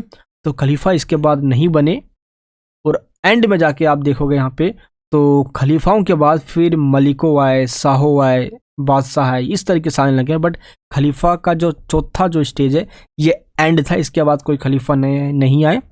अब इसके बाद देखते हैं कि बर्नी के आदर्श राज्य सल्तनत की अवधारणा क्या है, यानी कि वो कैसा एक आइडियल स्टेट बनाना चाहता था। फर्स्ट पॉइंट में क्या बताता है वो कि बर्नी के विचारों का आदर्श शासक महमूद गजनवी था, यानी कि वो एक ऐसा राजा चाहता था बनाना जैसा एक महमूद गजनवी राजा था। क्लियर है, यहाँ पे महमूद गजनवी को एक सच्चा बादशाह मानता था। इसके बाद जितने भी बादशाह आएंगे वो सभी बादशाह महमूद की संतान होगी, यानी कि बादशाह तो सिर्फ एक ही हुआ महमूद गजनवी, इसके बाद जो भी बादशाह आएंगे वो सभी इनकी संतान होंगे, जिसको ये महमूद की संतान या क्या कहता है, बादशाह इस्लाम कहता है। यानी कि महमूद गजनवी के बाद जितने भी सुल्तान आए हैं या बादशाह आए हैं वो सभी के सभी महमूद गजनवी के संतान कहलाएंगे, ये कहता है बर्नी अपनी बुक के अंदर भी। प्लस इसने इस सुल्तान को या महमूद की संतान को बादशाह इस्लाम के नाम से भी कहा है, क्योंकि इस महमूद के अंदर वो सभी क्वालिटीज़ होंगी जो महमूद गजनवी के अंदर थी। तो बर्नी ऐसा राजा बनाना चाहता था जो महमूद गजनवी के अकॉर्डिंग हो। ये बात इसने अपनी बुक के अंदर बताई है, फतवाए जहांदारी के अंदर। तो बर्नी की जो बुक है फतवाए जहांदारी, इसका नाम आपको याद रखना है। बर्नी एक कट्टर मुसलमान था जो आदेश भी देता था और उस आदेश के साथ एक एग्जाम्पल भी जोड़कर बताता था। जैसा इसने कहा था कि काफिरों को विनाश करो, एक अच्छा राजा वही होगा या एक सबसे अच्छा बादशाह वही होगा जो काफिरों का विनाश करेगा। तो फतवा जहांदारी के उपदेशों को दो भागों में इसने बांट दिया। पहला जिसमें ये उपदेश की बात करता है, किस तरीके से उपदेश यानी कि आदेश देने की बात करता है, और सेकंड पॉइंट में ये बताता है कि इतिहास के अंदर ऐसा कौन सा उदाहरण मिलता है। तो जो भी ये अपनी इस बुक के अंदर ये बताएगा ये दो चीज़ों को ध्यान में रखते चलेगा, पहला उपदेश और दूसरा हिस्ट्री में जो भी इवेंट्स हुए हैं उनको ध्यान में रखते हुए एग्जाम्पल देगा ये। तो सबसे पहले अब ये बताता है बर्नी कि शासक दैट मीन्स बादशाह कौन और कैसा हो। अब ये डिसाइड करेगा कि इसके अकॉर्डिंग एक बादशाह कैसा होना चाहिए, अब बता रहा है ये बर्नी। सबसे पहला पॉइंट क्या है, शासक तो स्वयं ईश्वर है, यानी कि जो गॉड है या जिनको हम अल्लाह, यानी कि वो खुद शासक हैं। अब जितने भी शासक बनेंगे वो सब उनकी एक संतान या सब कह लो कि उनके अंडर में ही होंगे। तो पहला पॉइंट कहता है कि शासक तो स्वयं ईश्वर है, पहला पॉइंट यहाँ पे ये हो गया। इसी के अंदर ये बताता है कि मान लो अगर कोई बादशाह कोई धरती पे भाई कहीं पे भी कोई इंसान या कोई बादशाह किसी पे कब्जा या किसी पे मान लो जीत हासिल कर लेता है, किसी पे जीत हासिल करने के बाद संपूर्ण प्रभुत्व बन जाता है, तभी वो एक बादशाह कहलाएगा। बर्नी कहता है कि अगर उसके पास सोवरेनिटी नहीं है, सोवरन का मतलब कि अगर वो अपने मामले में इंटरनल और एक्सटर्नल मामले में अगर वो आज़ाद नहीं है, दैट मीन्स वो एक बादशाह बनने के लायक नहीं है। इसलिए वो बताता है बर्नी कि एक शासक वही होगा जो संपूर्ण प्रभुत्व संपन्न होगा, संपूर्ण प्रभुत्व होगा, दैट मीन्स उसके पास पूरी सोवरन होगी। अगर ये सोवरेनिटी वो अपने ही क्षेत्र में हासिल कर ले या ये किसी और स्टेट या किसी और देश पे अटैक करके उस पर कब्जा करके हासिल कर ले, बट उसको अपने आप में सोवरन यानी कि टोटली आज़ाद होना चाहिए, वो किसी का गुलाम ना हो। पहला पॉइंट बताता है ये। सेकंड पॉइंट में क्या कहता है बर्नी कि राज व्यवस्था के संचालन के लिए ईश्वर के गुणों का अनुकरण या अनुसरण करना जरूरी है। यानी कि एक राज्य को चलाने के लिए बादशाह के अंदर वो सभी क्वालिटीज़ होनी चाहिए जो एक ईश्वर के अंदर होती है। तो ईश्वर की सारी क्वालिटीज़ उसके अंदर होनी ही चाहिए, जैसे जनता की बातों को सुनना, प्रॉब्लम को सॉल्व कर देना ना, अगर महंगाई बढ़ रही तो उसको मिनिमम रखना ताकि विद्रोह ना हो जाए। ये सब छोटी मोटी बातें ध्यान रखना पड़ता है एक राजा को। थर्ड पॉइंट में क्या बताता है ये कि बादशाह पर लोगों को विश्वास हो, यानी कि राजा हमेशा वही काम करे जिससे कि लोगों का विश्वास राजा के प्रति बढ़े। ऐसा कोई ना काम करे जिससे कि लोगों में नाराजगी हो जाए, जनता विद्रोह कर दे। ये चीज़ बताया गया है बर्नी के द्वारा एक राजा को। बादशाह को सत्य का ज्ञान अवश्य होना चाहिए, उसको ये पता होना चाहिए कि उसके राज्य में कौन क्या कर रहा है। अगर उसको ये नहीं पता तो वो राजा बनने के लायक नहीं है, उसको कानों कान खबर होनी चाहिए। जैसे कि एक राजा को या एक बादशाह को ईश्वर के जो आदेश हैं उसके अकॉर्डिंग काम करना चाहिए, या ईश्वर के या गॉड के द्वारा जो आदेश दिए गए हैं उसका पालन करना चाहिए। अगर वो ईश्वर के आदेशों का पालन नहीं कर रहा तो वो राजा बनने के लायक बिल्कुल भी नहीं है। जैसे कि शरीयत में या जो शरिया में जो कहा गया है उसके अकॉर्डिंग ही उसको चलना चाहिए, अदरवाइज वो राजा बनने के लायक नहीं है। नेक्स्ट पॉइंट क्या बताता है बर्नी कि उन बातों से घृणा करनी चाहिए जो ईश्वर के निषेध हो। दैट मीन्स ऐसी बातें जो गॉड या ईश्वर के द्वारा नहीं कही गई है या जो ईश्वर के बातों के अगेंस्ट में हो, ऐसे चीज़ों से बचना चाहिए या घृणा करना चाहिए। अगर ऐसी चीज़ से बच करना उसी से वो प्रेम कर रहा है तो बहुत बड़ी दिक्कत है, ऐसा राजा नहीं बन सकता, उसको जीने तक का हक नहीं देगा भाई। बर्नी ध्यान रखना है। बर्नी यहाँ पे अब इंपॉर्टेंट बात बता रहा है कि एक राजा को दुनिया यानी जनता के सामने हृदयता यानी कि ऐसा दिखाना चाहिए कि वो कितना काइंडनेस है, कितना उसके अंदर मर्सी है, कितना मतलब कि लोगों से दयालु है, कितना प्यार करता है, कितना लोगों पे कृपया दिखाता है अपनी, उसको ऐसा व्यवहार करना चाहिए एक्चुअल में। बट उसका जो रियलिटी होगा वो आतंक होगा, ऐश्वर्या, लग्जरी लाइफ जीना, ऐसा लाइफ जिए वो बट आतंक भी फैलाए, लेकिन लोगों को लगे ये कि भाई काफ़ी काइंडनेस या काफ़ी दयालु वाला बंदा है हमारा बादशाह है, जो जनता को कितना मतलब कि दुख या दर्द समझता है, उनका साथ देता है। ठीक है। नेक्स्ट पॉइंट का है वह विपरीत गुणों वाला व्यक्तित्व होना चाहिए, यानी कि विपरीत अपोजिट पर्सनैलिटी होनी चाहिए उसके अंदर, यानी कि सामने कुछ और पीछे कुछ और। सामने लिखे कि बिल्कुल भाई दयालु है, मस्त बंदा है, क्या बादशाह बनाया गया है, लेकिन पीछे से क्या होगा, उसका व्यक्तित्व जो होगा वो एक आतंक रूप कर लेगा। ये चीज़ ध्यान रखना है। बर्नी यहाँ पे कहता है कि एक बादशाह या एक नॉर्मल इंसान भी हमेशा यही चाहते हैं कि वो कोई ऐसा काम करे जो काफ़ी ईजी या आसान काम हो। बट यहाँ पे बर्नी कहता है कि बादशाह के लिए कोई आसान नहीं या कोई कठिन नहीं होता। बादशाह को पहले वही काम करना चाहिए जो उसको अपना काम कॉम्प्लिकेटेड लगता है। अगर वो ऐसा काम कर पा रहा है तो वह बादशाह बनने के लोग योग्य है, अगर वो ऐसा नहीं कर पाता है तो वो राजा यानी कि बादशाह बनने के लायक बिल्कुल भी नहीं है। उसको पहले कॉम्प्लिकेटेड कर, जैसे किसी पे कब्जा कर लेना ना, कॉम्प्लिकेटेड काम ही उसको पहले करना चाहिए। अब ये बताता है कि बादशाह को कौन कौन से उपदेश दिए गए हैं शरिया के अंदर, यानी कि ये अपनी बुक की रेफरेंस लेकर ये बातें बता रहा है कि एक राजा को ऐसे ऐसे नियम या ऐसे ऐसे रेगुलेशन चलाना चाहिए। बादशाह को उपदेश कह लो, बर्नी का आदर्श राज्य। इस पॉइंट के अंदर जो आइडियल स्टेट का इसका जो फर्स्ट कॉन्सेप्ट है वो क्या है? फर्स्ट पॉइंट में राज्य के नियम, स्टेट रूल्स। देखो राज्य के अंदर जो बादशाह है हमेशा यही कोशिश करनी चाहिए कि न्याय स्थापित रहे, किसी के साथ इनजस्टिस ना हो, सभी को जस्टिस मिले, गलत काम ना हो। ये बादशाह को ध्यान में रखना चाहिए, पहला पॉइंट। दूसरा पॉइंट क्या है कि ये देखना चाहिए कि एक राज्य के जो नियम है वो शरीयत के अकॉर्डिंग है या नहीं है। थर्ड पॉइंट क्या है, राज्य के अंदर राजा कोई ऐसा काम ना करे कि उसकी प्रजा राजा से घृणा करने लग जाए, घिन करने लग जाए कि कैसा राजा बना दिया है।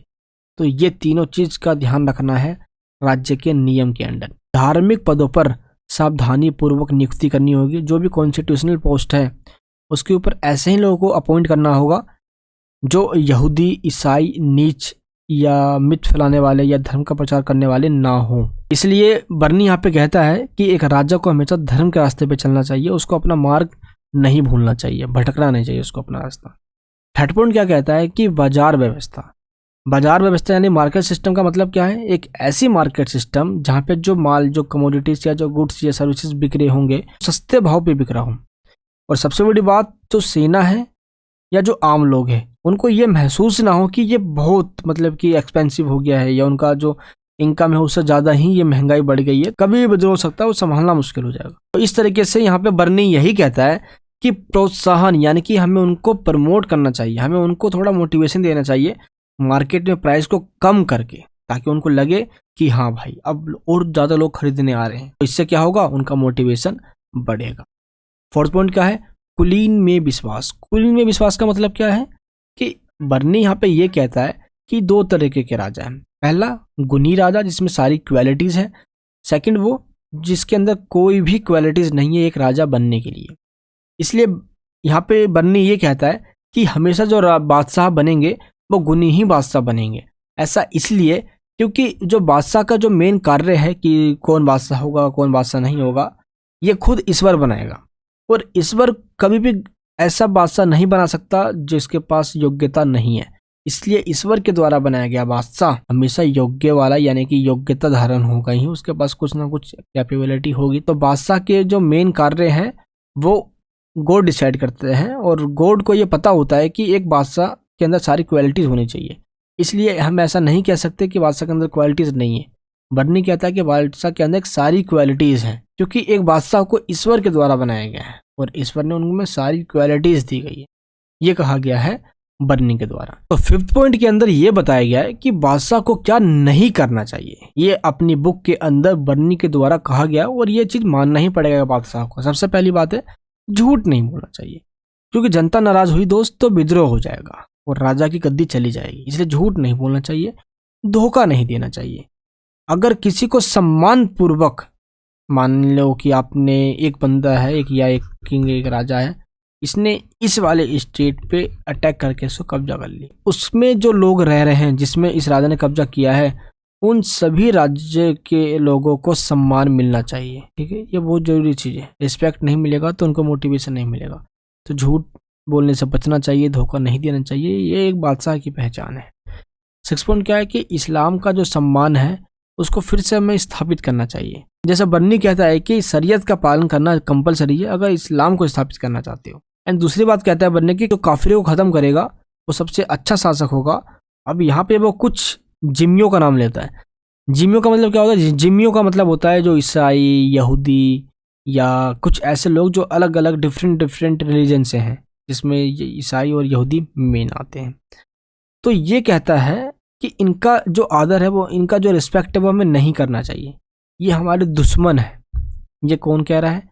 बर्नी कह रहा है। क्लियर है यहाँ पे? तो नेक्स्ट पॉइंट क्या है कि एक राजा को हमेशा से इस्लाम का या जो नियम है उनको मानना चाहिए। या तो कोई भी अगर इस्लाम विरोधी एक्टिविटी कर रहा है जिससे कि इस्लाम को खतरा हो सकता है, इस्लाम पे ठेस पहुंच सकता है। अब आपको पता है कि सोसाइटी के अंदर बर्नी उनके लिए एक अलग से या मतलब कि बहुत कड़े दंड रखता है। इसलिए ये ध्यान रखना है कि सभी लोग इस्लाम का सम्मान करें, और राजा को ऐसी छवि बना के रखना है कि राजा के साथ साथ इस्लाम का भी सम्मान यानी कि रिस्पेक्ट हो। चलिए एंड में हम कुछ इसकी आलोचना करते हैं। इसकी आलोचना का जो पहला पॉइंट है वो क्या? बर्नी एक कट्टर सुन्नी मुसलमान था। सुन्नी मुसलमान था ये। क्लियर है? बर्नी हिंदुओं के प्रति एक कठोर क्या अपनाया हुआ था? रवैया अपनाया हुआ था। एंड इसके बाद पॉइंट क्या है? बर्नी तिथियों तक पर बहुत कम ध्यान देता था। तो इस बात पे भी इसकी आलोचना की जाती है कि बर्नी ने जो डेट्स बताए हैं अलग अलग फैक्ट्स की, वो डेट काफी कम है और मेन डेट से मैच भी नहीं खा रही है। तो बर्नी ने जो फैक्ट्स दिए हैं, जो डेट्स बताई हैं, वो कहीं ना कहीं मैच नहीं खाती एक्चुअल रेफरेंस से या एक्चुअल प्रूफ से। इसी वजह से बर्नी को यहाँ पे क्रिटिसाइज किया जाता है। नेक्स्ट पॉइंट क्या है कि अफर बेगम ने लिखा है यहाँ पे। तो इस तरीके से जो अफर बेगम है, इन्होंने सिंपल ये लिख दिया कि जब वह हिंदुओं से संबंधित बात करे तो बर्नी विश्वास के योग्य नहीं है, यानी कि बर्नी विश्वास के लायक नहीं है अगर आप हिंदुओं से संबंधित बातें लिखने जा रहे हो तो। चलिए अब हम बात करते हैं नेक्स्ट थिंकर की। इलियट एवं डाउसन ने क्या लिखा है कि जियाउद्दीन बर्नी अनेक इतिहासकारों की तरह अपने समकालीन शासकों के आदेश से उनके सामने लिखा करता था, कि इतिहासकारों की ही तरह बर्नी ने भी राजाओं या जो बादशाह होते हैं उनके आदेशों का पालन किया, और जो भी बादशाह कहते हैं वो इतिहास में लिखता चलेगा। इसी वजह से बर्नी को क्रिटिसाइज किया जाता है कि उसने जस्ट जो राजा की आदेश है, जो मेन जो ऑर्डर है, सिर्फ इसने उसी को फॉलो किया है, उसके अलावा और कुछ नहीं दिया है। इसी वजह से जियाउद्दीन बर्नी की आलोचना यानी कि क्रिटिसाइज किया जाता है। तो इस प्रकार कहा जा सकता है कि मध्य भारत के अंदर भारतीय प्राचीन चिंतन में मनु, कौटिल्य, बर्नी, अबुल फजल या कबीर, इन सभी का बहुत महत्वपूर्ण स्थान है। तो निष्कर्ष के रूप में कहा जा सकता है कि मध्यकालीन भारत में जियाउद्दीन बर्नी के द्वारा जो अपने थॉट्स दिए गए हैं, इसके बाद इसने एक नया ही डिबेट स्टार्ट कर दिया, एक आइडियल किंग पे, एक फिलोसफर किंग पे और एक स्टेट के कॉन्सेप्ट को लेकर। आई होप आपको ये टॉपिक समझ में आ गया होगा। चलिए अब हम बात करते हैं अपने नेक्स्ट क्वेश्चन की। चलिए तो अब हम बात करते हैं अपने नेक्स्ट क्वेश्चन की। नेक्स्ट क्वेश्चन क्या है, अबुल फजल के राजसत्ता के सिद्धांत पर आपको एक निबंध लिखना है।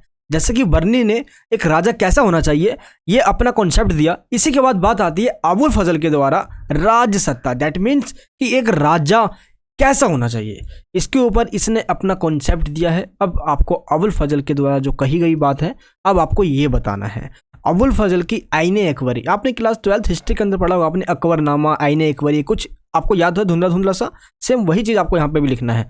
अबुल फजल की आईने अकबरी में संप्रभुता, संप्रभुता मतलब पावर, शक्ति की जो अवधारणा है, एक राजा की जो पावर है, इसका आपको परीक्षण करना है।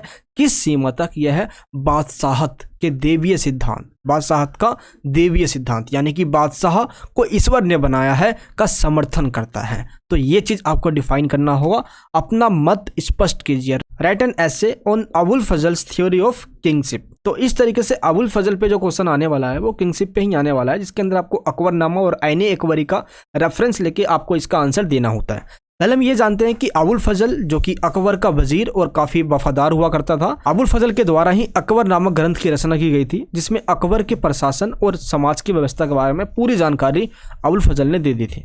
अकबर नामक को अलग अलग प्रकार में बांटा गया था, जिसमें उसका एक प्रकार है आईने अकबरी। तो इसके अंदर अबुल फजल ने आईने अकबरी के अंदर जो वहाँ की कृषि व्यवस्था है, सामाजिक व्यवस्था है, उस तरीके से जिल्द बना के इसकी डिफाइन किया है। बट ये तो एक हिस्ट्री का पार्ट हो जाता है, हमें एक कॉन्सेप्ट समझना है। चलिए हम स्टार्ट करते हैं। पहले अबुल फजल कौन है? अकबर का बिल्कुल करीबी है, उसका वजीर है और उसके दरबार का एक लेखक है जो काफ़ी पसंद था अकबर को। इसका जन्म 14 जनवरी 1551 को हुआ था और 22 अगस्त 1602 को इसका देहांत हुआ था। देहांत भी क्या दोस्तों, मर्डर कर दिया गया था। काफ़ी चहेता था ये तो अकबर का भाई। तो इसने अकबरनामा का रचना की थी एंड इसी का एक पार्ट है आईने अकबरी, जिसके अंदर राजनीतिक प्रशासनिक व्यवस्था की जानकारी हमें मिलती है, जो अकबर का पॉलिटिकल और जो एडमिनिस्ट्रेशन सिस्टम था कि कैसे अकबर अपना शासन किया करता था, ये सारी बातें हमें अकबरनामा में मिलती है, जो कि अबुल फजल के द्वारा बताया गया है। अकबरनामा और आईने अकबरी में उन्होंने अकबर की महानता को एक ठोस रूप दिया है। अब देखो अकबर का दरबारी था भाई अबुल फजल, तो जाहिर सी बात है कि जो जिसका चेला है वो उसके बारे में ही बताएगा। तो अबुल फजल ने अपने इस ग्रंथ अकबरनामा और आईने अकबरी में जहाँ तक हो सके सिर्फ उसी की बातों को जस्टिफाई करने की कोशिश करी है। यानी कि जो अकबर की जो सुप्रीमेसी है, अकबर सबसे ऊंचा है, सबसे ऊपर है, एक राजा में उससे ऊपर कोई नहीं है, वो कानून से भी ऊपर है, शरीयत से भी ऊपर है। इसको सही ठहराने के लिए इसने बहुत सारे तर्क दिए हैं आईने अकबरी और अकबरनामा में। यानी कि इसने अकबरनामा के अंदर अकबर की ही सिर्फ तारीख के पुल बांध दिए हैं, ये आपको ध्यान रखना है। अबुल फजल का राजसत्ता का जो सिद्धांत है, राजसत्ता या किंगशिप या बादशाहत का सिद्धांत क्या है? अबुल फजल थ्योरी ऑफ किंगशिप, बादशाहत का सिद्धांत।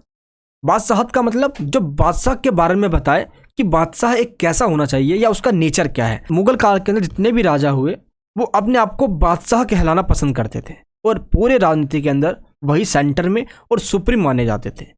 जो बादशाह हुआ करता था वो तुर्क और मंगोल के सिद्धांत पर आधारित था। मुगल संस्थापक बाबर ने मुगलों की स्थापना तुर्क और मंगोल के सिद्धांत पर करी है, क्योंकि मुगलों से पहले राजा को सुल्तान कहा जाता था, क्योंकि ये तुर्की पदवी थी। अब बाबर ने क्या किया, इस तुर्की पदवी दैट मीन सुल्तान को छोड़कर इसने बादशाह टाइटल जोड़ लिया अपने नाम के आगे, और उसके बाद जितने भी राजा है उन सभी ने अपने आप को बादशाह कहलाना पसंद किया। इस तरीके से मुगलों ने ही स्टार्ट करी बादशाह की, इससे पहले राजा अपने आप को सुल्तान कहलाना पसंद करते थे, क्योंकि ये तुर्क और मंगोल दोनों पे ही आधारित है। इसीलिए दिल्ली के मुस्लिम शासक सुल्तान कहलाते थे, जो एक तुर्की पदवी है। बाबर ने बादशाह की पदवी धारण की, जिससे उसके आने वाले जितने भी बादशाह हुए उन सभी या राजाओं ने अपने आप को बादशाह ही कहलाया। मुगल सिद्धांत की केंद्रीय धुरी बादशाह हुआ करता था। राजत्व का मतलब बादशाहत, बादशाहत का मतलब कि एक राज्य का राजा सबसे सुप्रीम है। जिन विचारों पर आधारित थी वे इस्लामी, यानी कि ये जो एक राजा है वो इस्लामी परंपरा, इस्लामी जो ट्रेडिशन है, इस्लामिक ट्रेडिशन, मंगोल की ट्रेडिशन, तुर्की, ईरानी और जो इंडियन पॉलिटिकल थॉट है, इन सभी का एक मिक्सअप रूप था। कौन? भारत का मुगल साम्राज्य, दैट मीन्स बादशाहत का सिद्धांत यानी किंगशिप थ्योरी। अबुल फजल के अनुसार क्या क्या है इसके अकॉर्डिंग पहले हम ये समझते हैं कि बादशाहत खुदा से निकलने वाली एक रोशनी है। खुदा से निकलने वाली रोशनी का मतलब ये नहीं है कि खुदा ने ही राजा को बनाया है। इसका मतलब ये है कि जो क्वालिटी एक खुदा के अंदर पाई जाती है वही क्वालिटी एक बादशाह के अंदर भी होनी चाहिए। क्यों? क्योंकि बादशाह एक खुदा के रिप्रेजेंटेटिव के रूप में धरती के ऊपर जनता पे राज यानी कि शासन करने आया है। तो खुदा की रोशनी दैट मीन्स खुदा की परछाई एक राजा के अंदर होनी चाहिए, ये अबुल फजल कहता है। अगर ऐसी क्वालिटी नहीं है एक राजा के अंदर तो राजा को बादशाहत कहलाने का कोई भी हक नहीं है। तो बादशाहत खुदा से निकलने वाली रोशनी यानी कि फर्रे इज़्दी है, जिसे खुद खुदा ने ही पृथ्वी पर भेजा है। इस तरीके से एक बादशाह के अंदर खुदा की सारी क्वालिटीज पाई जाती है, इसी वजह से वो राज कर पाता है, इसी वजह से वो बादशाह है। नेक्स्ट अबुल फजल क्या कहता है कि बादशाह को अपने आप को पूरी प्रजा का पिता समझना चाहिए, एक फादर के तरीके से मतलब कि या एक गार्जियन के तरीके से ट्रीट करना चाहिए और उसकी सुख सुविधा का ध्यान रखते हुए प्रजा पालक बने रहें। अगर कोई सुविधा है तो उसको प्रोवाइड करे, कोई दुख है तो उसको दूर करे। अब अकबर की इसी वजह से जो शालीनता है लोग उसको पसंद भी किया करते थे। बादशाहत की जो उच्च गरिमा को धारण करने की बात करता है। यहाँ पे अबुल फजल का क्या कहना है कि अगर एक बादशाह सभी धर्मों को एक साथ लेकर नहीं चलता है या रिलीजन में इक्वलिटी की बात नहीं करता है तो उसको बादशाहत कहलाने का कोई भी हक नहीं है। बादशाह वही होगा जो सभी धर्मों के अंदर उच्च गरिमा स्थापित कर पाएगा, ये सभी धर्मों को एक साथ लेकर इक्वलिटी की बात करेगा। बादशाह का अर्थ होता है एक ऐसा शक्तिशाली स्वामी या राजा जिसे कोई भी हटा नहीं सकता, वो अपने पद पे जब तक बना रहेगा जब तक ईश्वर चाहते हैं उसके अंदर, क्योंकि एक ईश्वर यानी गॉड की सारी क्वालिटीज पाई जाती है। बादशाह की संप्रभु की अवधारणा, संप्रभु का मतलब यहाँ पे पावर से है। कॉन्सेप्ट ऑफ किंग्स सोवरन यानी कि जब भी तक वो सत्ता पे बना रह सकता है जब तक प्रजा उसकी बात को मान रही है, अदरवाइज उसकी कोई वैल्यू या कोई भी एग्जिस्टेंस नहीं बच पाएगी। अब यहाँ पे क्या कहता है अबुल फजल कि केंद्रीकृत व निरंकुश राजतंत्र, जो बादशाह का सिद्धांत है वो सेंट्रलाइज है, यानी राजा ही सबको डिसाइड करने वाला है। मंत्री होंगे बट राजा पे ही डिपेंड करता है कि उन मंत्रियों की बात मानना है या नहीं मानना है। मिनिस्टर सिर्फ एक फॉर्मेलिटी के लिए, बट बादशाह यानी कि अकबर को ही डिसाइड करना है फाइनली। इसलिए ये एक डिक्टेटर या निरंकुश के रूप में भी या एटोक्रेटिक के मोनार्की के रूप में भी इसको बताया जाता है। लेकिन अगर हम अकबर की बात करें तो अकबर ने सोशल एक्टिविटी के अंदर इतना इंटरफेयर नहीं किया जितना आने वाले बादशाहों ने किया है। इसलिए कह सकते हैं कि सेंट्रलाइज थी बट एटोक्रेटिक हम कह सकते हैं, लेकिन रियलिटी में जो सोशल फर्टर्निटी थी ये भी यहाँ पे बताया जाता है। शासन की समस्त गतिविधियां बादशाह द्वारा संचालित किया जाता था। क्या सही है, क्या गलत है, क्या नहीं है, यानी कि अब एक लैंड है यानी भूमि है, भूमि का मालिक भी स्वामी यानी कि राजा ही बादशाह हुआ करता था। नदियों का जल, पानी, नहरें, इन सभी का बादशाह ही मालिक हुआ करता था। क्या करना है क्या नहीं करना है बादशाह के द्वारा ही डिसाइड किया जाता था। इसी को कहा जाता है केंद्रीकृत यानी कि सेंट्रलाइज्ड। देखो शासन यानी कि गवर्नमेंट की जितने भी पावर्स है उन सभी एक्टिविटी को बादशाह के द्वारा ही कंट्रोल किया जाता था। लेकिन सम्राट यानी कि राजा के ऊपर कंट्रोल करने का सिर्फ एक ही जरिया था, वो है शरीयत। शरीयत के अकॉर्डिंग ही राजा को चलना होता था। लेकिन अकबर ने अपने आप को इस शरीयत से भी ऊपर कर लिया था। अकबर ने स्वयं को इस क्षेत्र से भी सर्वोच्च घोषित कर दिया कि अब भाई अकबर शरीयत से भी ऊपर है, और इसी को कहा गया इमाम आदिल की पदवी। यानी कि अकबर के द्वारा इमाम आदिल की पदवी ली गई, और इमाम आदिल का मतलब क्या होता है, कुरान के कानून है उससे भी अकबर ऊपर हो गया। अबुल फजल के समय में राजा कैसा था कैसा नहीं था, अब यहाँ पे अबुल फजल एक राजा के बारे में बता रहा है, ये सही से समझना है हमें। देखो शासक यानी कि राजा एक एकांतिक अधिकारों का स्वामी भी बन गया। एकांतिक का मतलब क्या है कि जितने भी पावर्स हैं सब उसके पास आ गए, यानी कि अब उन सभी राइट्स का या उन सभी अधिकारों का मालिक बन गया। अबुल फजल राजा को ईश्वर की रोशनी मानता है, यानी कि ईश्वर की क्वालिटी एक राजा के अंदर होती है, इसलिए रोशनी वर्ड यहाँ पे उसने यूज किया है। ईश्वर संप्रभुता प्रदान करता है। ईश्वर के द्वारा ही एक राजा को शक्ति दी गई है, बुद्धि दी गई है, क्वालिटी दी गई है, सब कुछ ईश्वर के द्वारा ही दिया गया है। इसलिए वो ईश्वर का ही एक रिप्रेजेंटेटिव है जो धरती पे काम कर रहा है।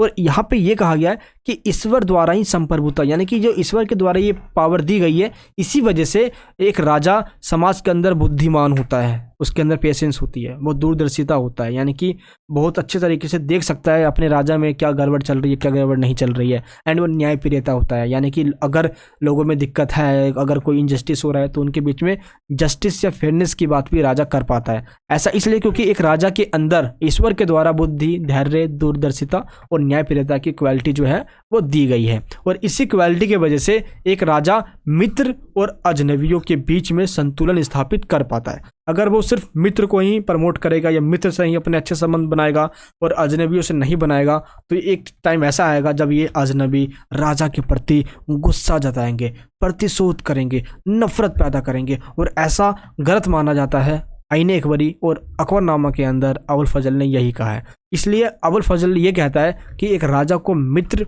और अजनबी दोनों से अच्छे संबंध बना के चलने चाहिए, ताकि आने वाले टाइम में कभी भी विद्रोह की भावना या प्रतिशोध या लोग गुस्सा ना हो जाए, ऐसा कभी भी ना हो। इसलिए बैलेंस बना के चलना चाहिए एक राजा को। आईने अकबरी में यह स्पष्ट किया गया है कि अकबर के समय भी सत्ता का जो केंद्र था वो एक राजा ही था, बट राजा केंद्र होने के बावजूद भी यानी कि अकबर ने सोशल एक्टिविटी के अंदर इतना इंटरफेयर नहीं किया जितने आने वाले और राजाओं ने किया। क्लियर है? यहाँ पे अकबर के समय मनसबदारी व्यवस्था थी। मनसबदारी व्यवस्था फारस की बिल्कुल नकल की गई थी, क्योंकि फारस एडमिनिस्ट्रेशन के अंदर भी सेम यही सिस्टम चला करता था। से अकबर ने भी इसको अपना लिया। मनसबदार वो होते हैं जो एक राजा के अधिकारी के रूप में प्रजा के लिए काम करते हैं। जस्ट एक मनसबदारी, सिंपल आपको ये समझना, ये हिस्ट्री तो है नहीं जो मैं आपको बिल्कुल डिस्क्राइब कर दूं। जस्ट आपको इतना बताना है कि मनसबदारी व्यवस्था जस्ट आज हम कहते नहीं, जो जितने भी अधिकारी हैं ब्यूरोक्रेट्स हो गए, आप ये समझ सकते हो, जितने भी नौकरशाही वगैरह हो गए, ये सभी के सभी मनसबदारी के रूप में जाने जाते हैं। इसी को अकबर के द्वारा जो दिया गया मनसबदारी व्यवस्था उसके रूप में जाना जाता है। लेकिन गांव की जो प्रॉब्लम है उनको सोल्व गांव के लोग खुद कर लिया करते थे। जैसे आज के लोग पंचायती बिठा के क्या करते हैं, तो उस टाइम भी पंचायती व्यवस्था थी, तो लोग अपनी समस्याओं का समाधान खुद करते थे। एक बात और कही जाती है कि जितने भी समाज की भूमि है, जितने भी गाँव के अंदर जितने भी उपजाऊ भूमि है, जो फर्टाइल लैंड है, उन सभी का जो मालिक है वो राजा हुआ करता था, अगर हम थियोरेटिकल देखें। बट इन प्रैक्टिकल राजा ने कोई भी इंटरफेयर नहीं किया इसके अंदर। जो भी अपनी भूमि पे खेती कर रहा है वो उसको पूरा राइट है कि वो उसको कैसे करना है कैसे नहीं करना है। डैट मीन्स आप कह सकते हो कि थियोरेटिकली तो राजा ही मालिक है, बट इन प्रैक्टिकली में देखा जाए तो उस भूमि का मालिक वही हुआ करता था जो उस पर खेती कर रहा है। जमीन को जोतने वाला ही उसका स्वामी हुआ करता था। निर्धारित राजस्व राजा को उसको जरूर देना पड़ता था, यानी जो भी वो क्रॉप्स यानी कि जो फसल उगाएगा उसका कुछ पार्ट टैक्स के रूप में राजा को जरूर देना पड़ता था। अब भाई देगा भी क्यों नहीं, क्योंकि अबुल फजल कहता है यहाँ पे कि जो भी ये टैक्स के रूप में दिया करते थे राजा को, एक फिक्स टैक्स, यही टैक्स राजा की सैलरी हुआ करती थी। तो इस तरीके से इन्हीं पैसों से राजा क्या करता था, कानून और व्यवस्था यानी कि लॉ एंड ऑर्डर बना के रखता था सोसाइटी के अंदर, ताकि कभी भी कोई विद्रोह ना हो जाए, लोगों के अंदर गुस्सा पैदा ना हो जाए। नेक्स्ट क्या करता है अबुल फजल? अबुल फजल अकबर के व्यक्तित्व के आधार पर ही राजा के पद की आवश्यकता। अबुल फजल यहाँ पे ये कहता है कि अकबर की जो व्यक्तित्व थी, जो उसकी पर्सनैलिटी थी, इसी से ये साफ जाहिर होता है कि उसके अंदर राजा बनने की सारी क्वालिटी है। और इन्हीं क्वालिटी के वजह से उसने ये कहा था कि ईश्वर की रोशनी है एक राजा, क्योंकि ईश्वर के सारे गुण एक राजा में पाए जाते हैं और राजा ही उन लोगों पे राज कर सकता है। तो राजा के बिना समाज के अंदर एक दूसरे लोग आपस में क्या करेंगे, संघर्ष करेंगे, लड़ाई झगड़ने होने लग जाएंगे और ऐसे में दंगे फसाद होंगे। इसलिए राजा की एक मेन रिस्पॉन्सिबिलिटी ये बताई अबुल फजल ने अकबरनामा के अंदर कि राजा को इसने अपनी सारी क्वालिटी इसलिए दी है ताकि वो इन्हीं संघर्ष को होने से रोके, समाज के अंदर शांति बना के रखे। तो राजा का जो कर्तव्य है वो इन तत्वों को नियंत्रण में रखे। सोसाइटी के अंदर ऐसे एंटी सोशल एक्टिविटी करके सोसाइटी में को वायलेंस करवा सकते हैं, तो इनके ऊपर कंट्रोल राजा को ही करना चाहिए और सोसाइटी में शांति बना के रखना चाहिए। राजा को ईश्वर के द्वारा ही न्यायप्रिय बनाया गया है, बुद्धिमान बनाया गया है, बहादुर और आकर्षक व्यक्तित्व का पर्सनैलिटी वाला बनाया गया है, जिससे कि लोगों के मन में ये लगे कि एक राजा सही सुनता है, खुला दिमाग वाला है, न्याय करने वाली क्षमता उसके अंदर है, और इससे राजा का जो प्रेम है प्रजा के बीच में वो बढ़ेगा और राजा और प्रजा के संबंध बहुत अच्छे होते चले जाएंगे। तो इस तरीके से ये सारे हमारे पॉइंट्स हुए जो अबुल फजल ने राजा के बारे में बताया कि एक राजा कैसा होना चाहिए।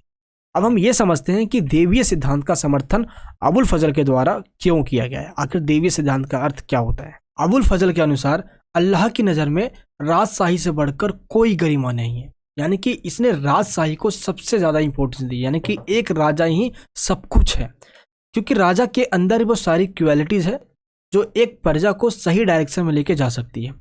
अल्लाह का नूर बरसता है एक राजा पर जिसके अंदर वो सारी क्वालिटीज़ है जो एक ईश्वर के अंदर होती है। इमेजिन करो एक राजा नहीं होगा तो उस कंडीशन में एक राज्य नहीं होगा और बिना राज्य के सभी लोग आपस में एक दूसरे से मारकाट करने लग जाएंगे। तो इन्हीं मारकाट और खून खराबे से बचाने के लिए ही राजा को बनाया गया है और इसका उपचार केवल राजशाही ही है। तो यहाँ पे अबुल फजल कहता है कि राजशाही के बिना मानव जाति अराजकता, अराजकता का मतलब क्या होता है, एक ऐसी कंडीशन जहाँ पे स्टेट नहीं होता, जहाँ पे लोग अपने आप में ही शासन करते एक दूसरे से मार काट करने लग जाते हैं। तो ऐसी कंडीशन को बताता है अबुल फजल कि अगर राजा नहीं हुआ तो अराजकता का माहौल बन जाएगा। लोग इस कंडीशन में जीने लगेंगे कि उनको कब कौन मार दे, डर का माहौल बन जाएगा। अबुल फजल आगे क्या कहता है कि राजशाही के बिना बाजार खत्म हो जाएगी, वैभवजियात जो सोसाइटी में जो प्रोस्पेरिटी है, जो खुशियां है, ये सब खत्म हो जाएगी, धरती बंजर बन जाएगी। इसलिए राजा का होना बहुत जरूरी है। राजा ही लोगों को सही डायरेक्शन दिखाता है। आज के टाइम में राजशाही के इस नूर को फर्रे इज्जती के नाम से जाना जाता है, लेकिन काफी प्राचीन टाइम में यानी पुरातन भाषा में इसे क्रियानखुश के नाम से जाना जाता था, जिसको प्रभा मंडल भी कहा जाता था। नूर के साथ कुछ महान गुण भी उतरे हैं, यानी कि जब ईश्वर की रोशनी आई थी तो उस टाइम पे राजा के अंदर वो सारी क्वालिटी दी गई। तो उस टाइम पे ही कुछ और क्वालिटी राजा के अंदर दी गई थी। वो कौन कौन सी क्वालिटी थी तो ये अबुल फजल यहाँ पे बताता है। पहली क्वालिटी क्या है? जनता के प्रति पितृत्व प्रेम, यानी कि अपने आप को जनता का एक पिता समझकर, एक गार्जियन समझकर उनकी समस्याओं का समाधान करना ही राजा का एक कर्तव्य है। वो अपने आप को पूरी प्रजा का पिता समझे, पिता तुल्य है वो। सेकंड पॉइंट क्या है? एक विशाल हृदय। राजा का एक बड़ा हृदय यानी कि बड़ा दिल होना चाहिए, और सोसाइटी के अंदर किसी एक कम्युनिटी को ना लेकर वो सभी को साथ लेकर चलना चाहिए। अल्लाह में अटूट विश्वास होना चाहिए और दुआएं और समर्पण की ज़िंदगी जीना चाहिए। दुआएं करे और अल्लाह के प्रति समर्पण करे, ऐसी ज़िंदगी इनको जीना चाहिए। अबुल फजल के कुछ आधारों पे आलोचना भी की जाती है। अब वो आलोचना क्या है, चलिए ये जानते हैं। ऐसा कहा गया कि अबुल फजल काफ़ी उदार और लिबरल था। इसने सभी कम्युनिटी को यानी सभी धर्मों को एक साथ ले चलने की बात कही। इसी वजह से जो कट्टर मुसलमान थे उन्होंने अबुल फजल की यहाँ पे आलोचना ही करी है, उसको ये कहकर कि अबुल फजल एक नास्तिक है, वो अधार्मिक है, वो मुस्लिम विरोधी है। अबुल फजल की आलोचना में खान आजम ने तो यहाँ तक कह डाला कि अबुल फजल ने प्रॉफिट पैगंबर के विरुद्ध में ही बगावत कर डाली, यानी कि पैगंबर साहब के ही अगेंस्ट में बोल दिया है। जहांगीर ने भी इन आलोचनाओं का समर्थन किया और जहांगीर के ही इशारे पर अबुल फजल की हत्या तक करवा दी गई। और ये बात भी अबुल फजल को ये पता चल गई थी पहले ही कि उसके विरुद्ध साजिश हो रही है। फजल ने आईने अकबरी में अपने विरोधियों द्वारा उनकी की गई भर्त्सना यानी कि जो उनके अगेंस्ट में जो बातें की जाती थी इसके बारे में भी इसने अपनी बुक अकबरनामा में बताया है। फजल बड़े साहस और निर्भीकता यानी कि निडर के साथ साथ अपने विचारों पर डटे रहने वाला था, डरता नहीं था। आगे चलकर पुस्तकों में लिखी बात पुरानी पड़ जाती है, इसलिए उन्हें स्वीकार करने के पहले उन पर विचार करना चाहिए। अबुल फजल हमेशा ये कहा करता था। इसलिए जो पुरानी प्रथाएं हैं, जो कट्टरता है, इनसे दूर होकर अबुल फजल लिबरल थॉट्स अपना बताया करता था। फजल धार्मिक पुरुष थे, लेकिन धर्म को उन्होंने कभी कट्टरपन और संकीर्णता से नहीं जोड़ा। इस प्रकार कहा जा सकता है कि अबुल फजल के विचारों में धर्मनिरपेक्षता का कॉन्सेप्ट दिखता है। धर्मनिरपेक्षता मतलब सभी धर्मों को एक साथ लेकर चलने का कॉन्सेप्ट दिखता है, जिसको हम आज के टाइम पे सेक्युलरिज्म कहते हैं। और ये चीज़ अबुल फजल ने अपने उस टाइम पे लेकर चला है। इस्लाम के साथ साथ सभी धर्मों की बात की है। साथ ही उनके विचारों में एक व्यक्ति पर आधारित निरंकुश राजतंत्र। निरंकुश राजतंत्र का मतलब क्या है? क्योंकि उसने समर्थन किया है राजा के पास सब कुछ है। राजतंत्र डेट मीन्स उसने राजा को कुरान से और शरीयत से भी ऊपर रख दिया है, जिस वजह से इसकी आलोचना की जाती है। बट इसने इस डिक्टेटरशिप को प्रमोट किया है अबुल फजल ने। लेकिन ये जरूर कहा जाता है कि अबुल फजल का विचार इंग्लैंड के राजा से अलग है। क्यों? क्योंकि वहाँ पे व्यक्ति नहीं, ताज को इम्पोर्टेंस दी जाती है। जो ताज पहनाया जाता है एक राजा को, जो उसके मुकुट ताज जो पहनाया जाता है, इसको इम्पोर्टेंस दी जाती है। क्योंकि व्यक्ति अगर मर भी गया तो ताज तो जीवित रहता है बॉस, तो उस ताज को ही तो चेंज किया जाता है। लेकिन अबुल फजल के विचारों में ताज से ज़्यादा एक व्यक्ति इंपॉर्टेंट है, उसके लिए एक अकबर इंपॉर्टेंट है, तो उसने अकबर को इंपॉर्टेंट दी है। हालांकि अबुल फजल के द्वारा जो धर्मनिरपेक्षता का कॉन्सेप्ट दिया गया है, इसके तहत वो हिंदुओं की जो प्राचीन दार्शनिक प्रणाली है, जो हिंदुओं की जो रहन सहन की जो प्रथा है, उसमें काफ़ी वो दिलचस्पी दिखाया करता था। इस प्रकार अबुल फजल के विचार हालांकि अकबर की तरफ झुके हुए हैं। उसने अकबर की ही तारीफ करी है और उसके ही कामों को जस्टिफाई करने की कोशिश करी है आईने अकबरी या अकबरनामा के अंदर। लेकिन फिर भी इंटेलेक्चुअल यानी कि बुद्धिवाद का जो कॉन्सेप्ट है, धर्मनिरपेक्षता सेक्युलरिज्म का जो कॉन्सेप्ट है, टॉलरेंस यानी सहिष्णुता की बात, आधुनिकता सुधारवाद की जो बात की गई है अबुल फजल के द्वारा, जिसको पॉलिटिक्स के अंदर आज भी इंपॉर्टेंस दी जाती है। तो इस तरीके से हमारा अबुल फजल का जो कॉन्सेप्ट था वो भी कंप्लीट होता है। चलिए अब हम बात करते हैं अपने नेक्स्ट क्वेश्चन की, जो बहुत ज़्यादा इंपॉर्टेंट है और बहुत इंटरेस्टिंग भी है। देखो, राज्य के सिद्धांत पर कौटिल्य के जो व्यूज़ हैं आपको ये बताना है और आज के टाइम पे इसकी क्या इंपॉर्टेंस है। इसके और में भी आपसे काफ़ी चीज़ें पूछी गई है, जैसे क्या आप सहमत हैं कि सप्तांग एवं योग क्षेम के रूप में कौटिल्य की राज्य की अवधारणा आश्चर्यजनक रूप से आधुनिक है। यानी कि जो कौटिल्य ने बताया था क्या आज भी ये एप्लीकेबल है। और इसके और में पूछा गया कौटिल्य द्वारा अर्थशास्त्र में प्रस्तुत सप्तांग सिद्धांत की आलोचनात्मक निबंध लिखिए। आपके अनुसार किस प्रकार कौटिल्य राज्य एवं राजा को समझने में व्यवहारिक दृष्टिकोण दर्शाता है। आपको एक चीज ध्यान रखना है कि कौटिल्य ने जो सप्तांग अपनी थ्योरी दी है ये तो एक्सप्लेन करना ही है, साथ ही आपको ये भी बताना है कि कौटिल्य के द्वारा जो कही गई बात है स्टेट और किंग को लेकर वो आज बिल्कुल सही तरीके से एप्लीकेबल है और इंटरनेशनल रिलेशन में या वर्ल्ड पॉलिटिक्स में या एक स्टेट पॉलिटिक्स में ये आज भी काफी यूज किया जाता है। कौटिल्य का जन्म 376 बीसी यानी कि ईस्वी पूर्व में हुआ था, जिसको कौटिल्य और विष्णुगुप्त के नाम से भी जाना जाता था। इनके पापा का नाम चाणक्य था, जिस वजह से इनका नाम भी चाणक्य रख दिया गया और इसलिए कौटिल्य अपने युग के एक महान पॉलिटिशियन, इकोनॉमिस्ट या रणनीतिकार कहलाए। कौटिल्य ने घनानंद की सत्ता को समाप्त कर चंदू नामक लड़के को चंद्रगुप्त बना दिया और खुद प्रधानमंत्री बनके एक ऐसी मगध साम्राज्य की स्थापना करी जो भारत का एक शक्तिशाली साम्राज्य बन पाया। प्राचीन टाइम पे एक स्टेट को एक इंसान के ऑर्गन्स से कंपेयर करके देखा जाता था। यानी कि एक स्टेट को भी जैसे एक इंसान पूरा जिंदा होता है उसके अंदर आत्मा होती है, सेम ऐसे ही एक स्टेट को भी एक बिल्कुल इंसान के रूप में उसके अंदर एक आत्मा होती है, बिल्कुल एक सजीव प्राणी यानी कि लिविंग बीइंग के रूप में देखा जाता था। इसलिए मनु से लेकर भीष्म, शुक्र इन सभी के द्वारा स्टेट की तुलना एक राजा के इंसान के रूप में की गई और इसकी तुलना करके आगे चल के कौटिल्य के द्वारा एक स्टेट की तुलना एक इंसान से की गई। इसलिए स्टेट के 7 लिम्स यानी कि 7 ऑर्गन्स बताए गए और ये स्टेट के 7 ऑर्गन्स बहुत ज़्यादा इंपॉर्टेंट है। इनके बिना स्टेट की अपनी कोई पहचान नहीं है। इसलिए इसने एक स्टेट को समझाने के लिए एक इंसान को लिया और एक इंसान की बॉडी के जो अंग है उनसे तुलना करके एक स्टेट को समझाता है। अब यहाँ पे हम ये समझते हैं, इसी को सप्तांग थ्योरी कहा जाता है।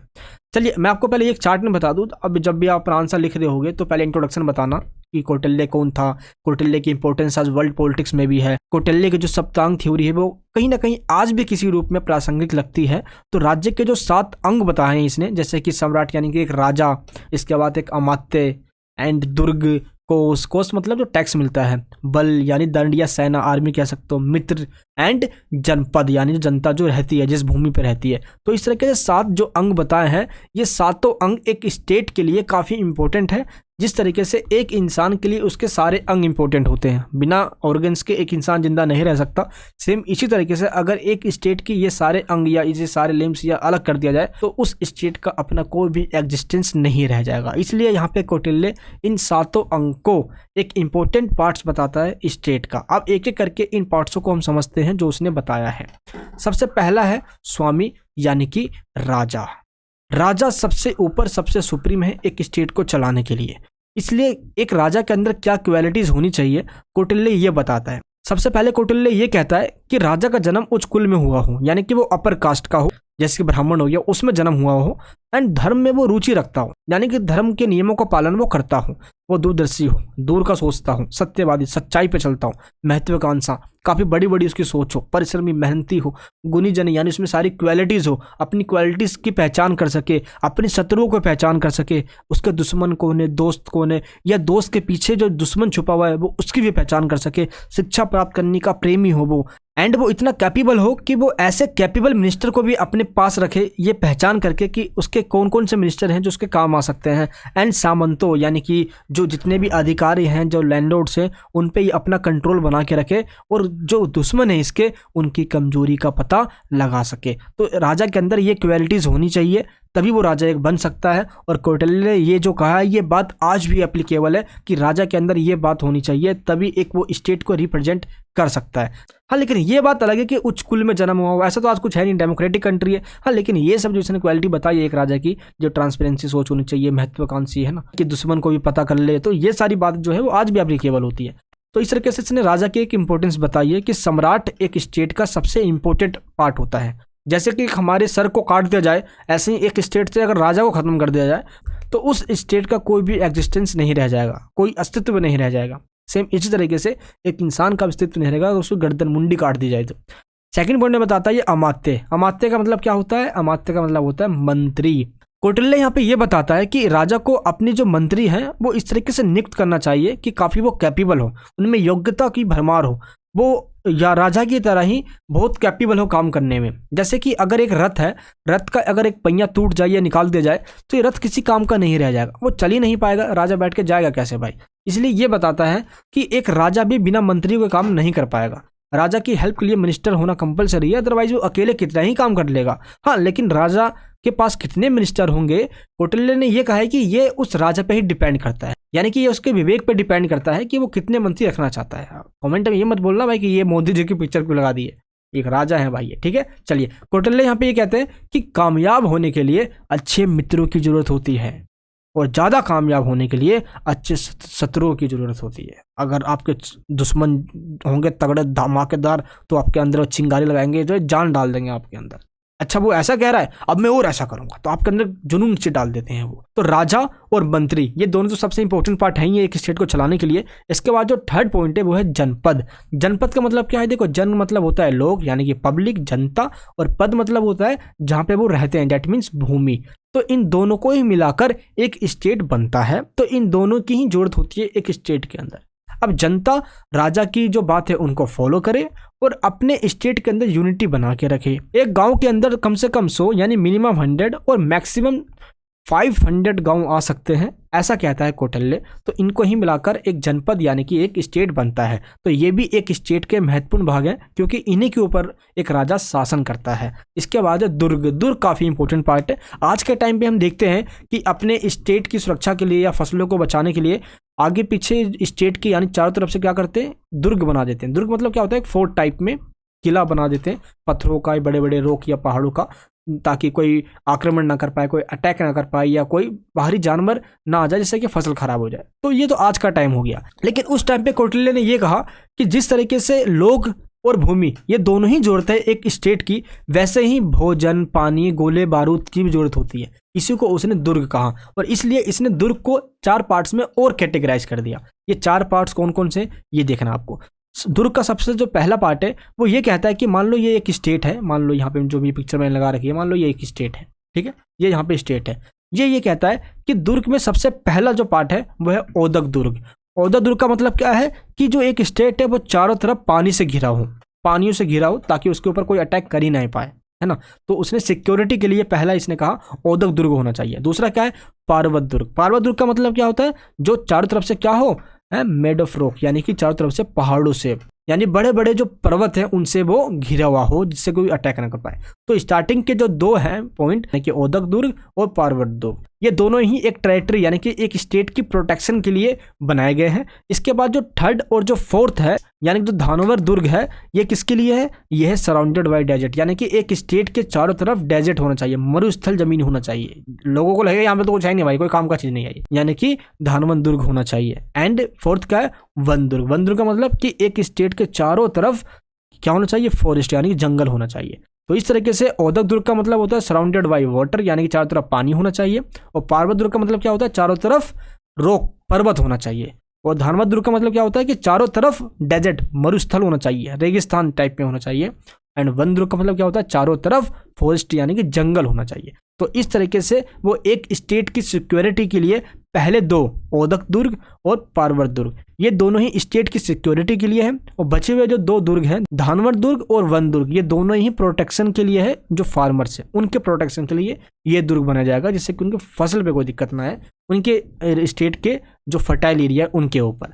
कौटिल्य के द्वारा जो 5th ऑर्गन बताया गया ये काफ़ी इंपॉर्टेंट है। इसमें इसने ये कहा कि ये ट्रेजरी यानी कि जो कोषागार, जो भी पैसे के रूप में आएगा स्टेट के पास, वो कहाँ रखा जाएगा, वो कोष में रखा जाएगा। यानी कि जो अलग अलग तरीके से टैक्स लेगा राजा, जैसे जो फार्मर्स है उनसे उनका क्रॉप है, जो उनकी जो उपज है उसका 6वां भाग टैक्स के रूप में लिया जाएगा।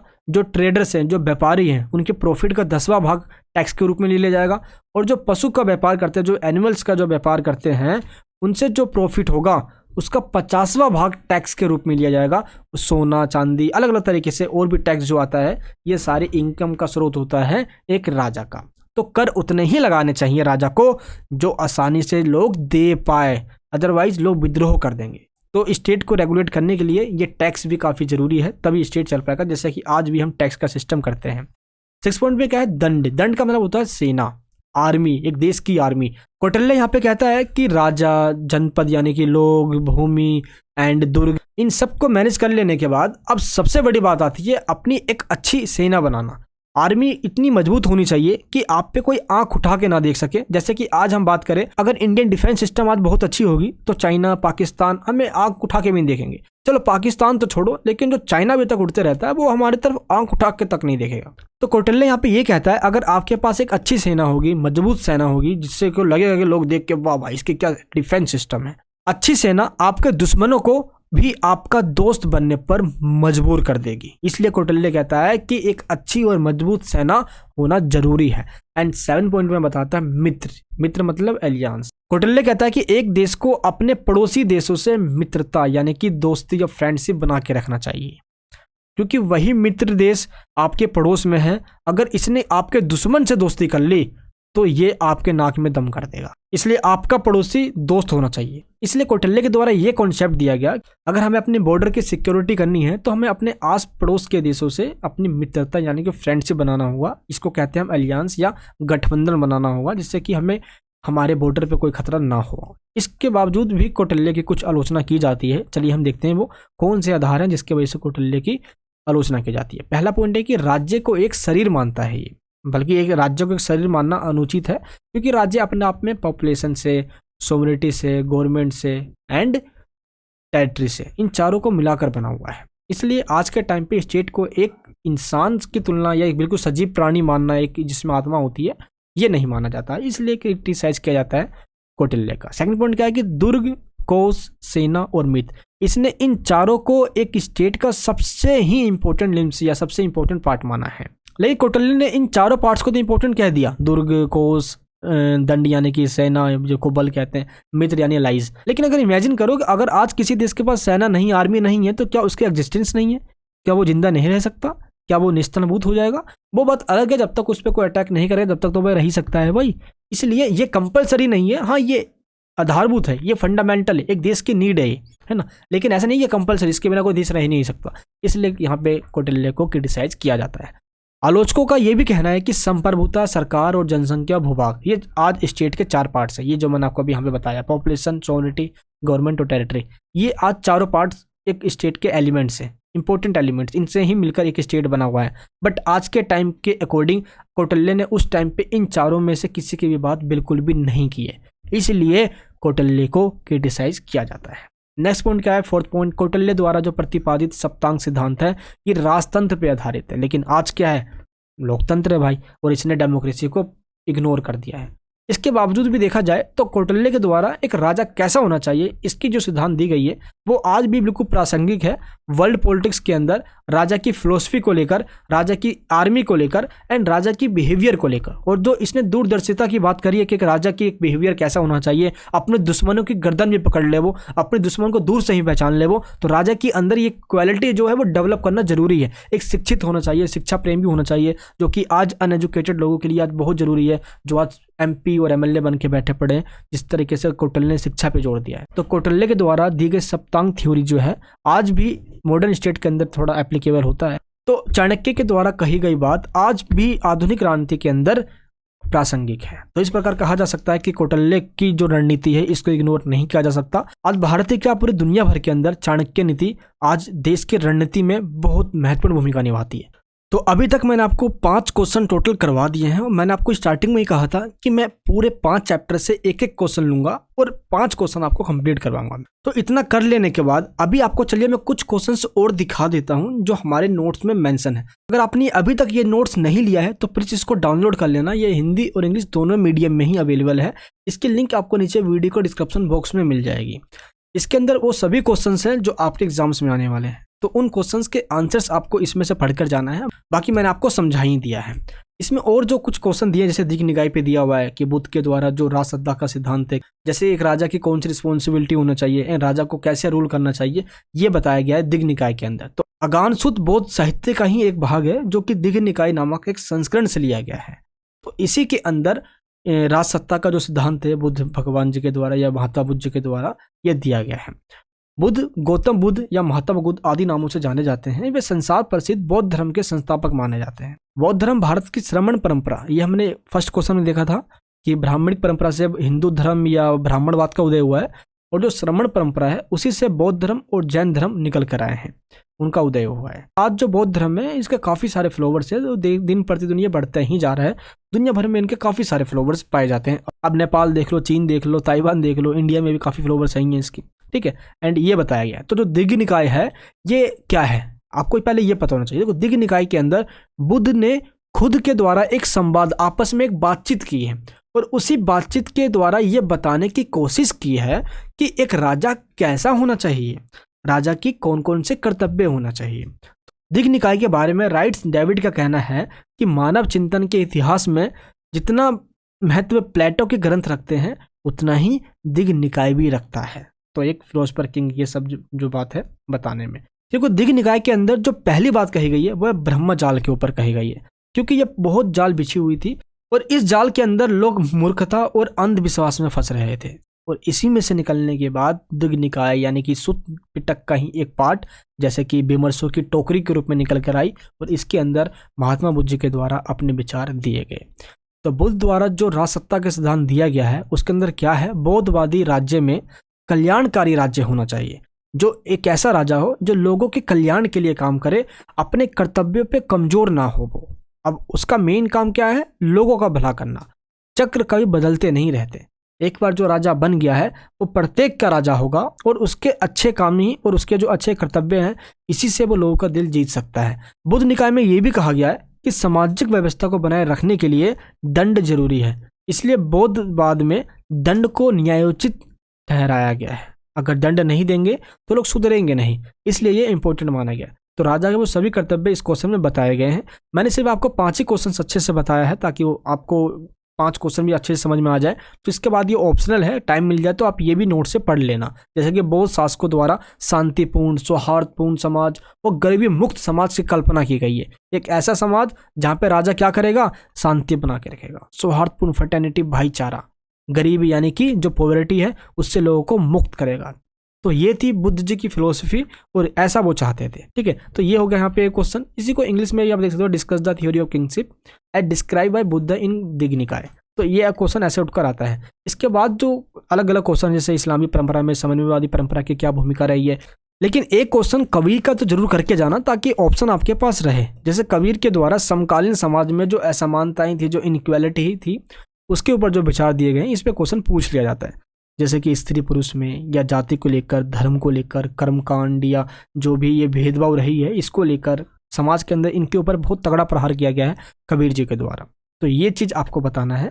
इसके ऊपर मैंने इस नोट्स में बिल्कुल अच्छे से लिखा हुआ है, सब कुछ आपको समझ में आ जाएगा। चाहे वो पर्दा प्रथा की बात हो, चाहे वो भेदभाव में, चाहे छूआछूत की बात हो, ऊंची जाति नीची जाति, कर्मकांड, अंधविश्वास, सभी चीज़ का इन्होंने पर्दाफाश यहाँ पे कर दिया है कबीर जी के द्वारा, ठीक है। तो ये कबीर जी पे क्वेश्चन हो गए यहाँ पे। तो इस तरह के जो सारे मेन क्वेश्चन थे ये मैंने आपको यहाँ पे बता दिया है। तो 5 क्वेश्चन कर लेने के बाद जो मैंने आपको कुछ बताया, जैसे मंडल सिद्धांत हो गया, कौटिल्य के द्वारा दिया गया, साढ़गुण्य नीति हो गई, ये थोड़ा कर लेना भाई, ठीक है। तो इसके बाद आपका कौटिल्य कंप्लीट हो जाएगा और इस नोट्स को जरूर डाउनलोड कर लेना, लिंक नीचे डिस्क्रिप्शन बॉक्स में। और आपके आगे के जो भी एग्जाम 2 बच रहे हैं अभी, ह्यूमन राइट्स वाले और डेवलपमेंट वाला, उनका भी जो नोट्स है लिंक डिस्क्रिप्शन में दिया हुआ है, उनको भी अभी डाउनलोड करके उनको पढ़ना स्टार्ट कर दीजिए ताकि उनकी जो नेक्स्ट वीडियो है वो जल्द से जल्द में लेकर आऊँ। भाई टाइम बहुत कम होता है और मेहनत बहुत ज़्यादा लगती है एक स्लाइड्स बनाने में, और उस स्लाइड्स बनाने के चक्कर में टाइम ना लग जाए, इसलिए जल्दी जल्दी मैंने किया, फटाफट नोट्स को ही खोलकर या जैसा भी हो मैंने फटाफट समझाने की कोशिश करी है। अब आपको ये बताना है कि वीडियो आपको ये कैसी लगी है। मैंने अपने प्रीवियस वीडियोस के अंदर आपको इंपॉर्टेंट क्वेश्चन बताए हुए थे, अगर आपने उनको नहीं देखा है तो उनको भी देख लेना। उसके अंदर कुछ मैंने और एक्स्ट्रा क्वेश्चन भी बताया हुआ था, जस्ट एक आपको आइडिया मिल जाएगा कि मेरा ये पोर्शन हुआ है या नहीं हुआ है। चलिए, नहीं हो तो प्लीज सब्सक्राइब कीजिए, बेल आइकन ऑन कीजिए। मिलूंगा आपसे नेक्स्ट वीडियो के अंदर। ये वीडियो आपको कैसे लगी नीचे मुझे कमेंट बॉक्स में बताइए। बट जो मैंने आपको 5 क्वेश्चन बताए स्टार्टिंग में, यही आपके लिए सबसे ज़्यादा इंपॉर्टेंट है, तो उन पर ज़्यादा फोकस कीजिए। मिलूंगा नेक्स्ट वीडियो में। जय हिंद, जय भारत।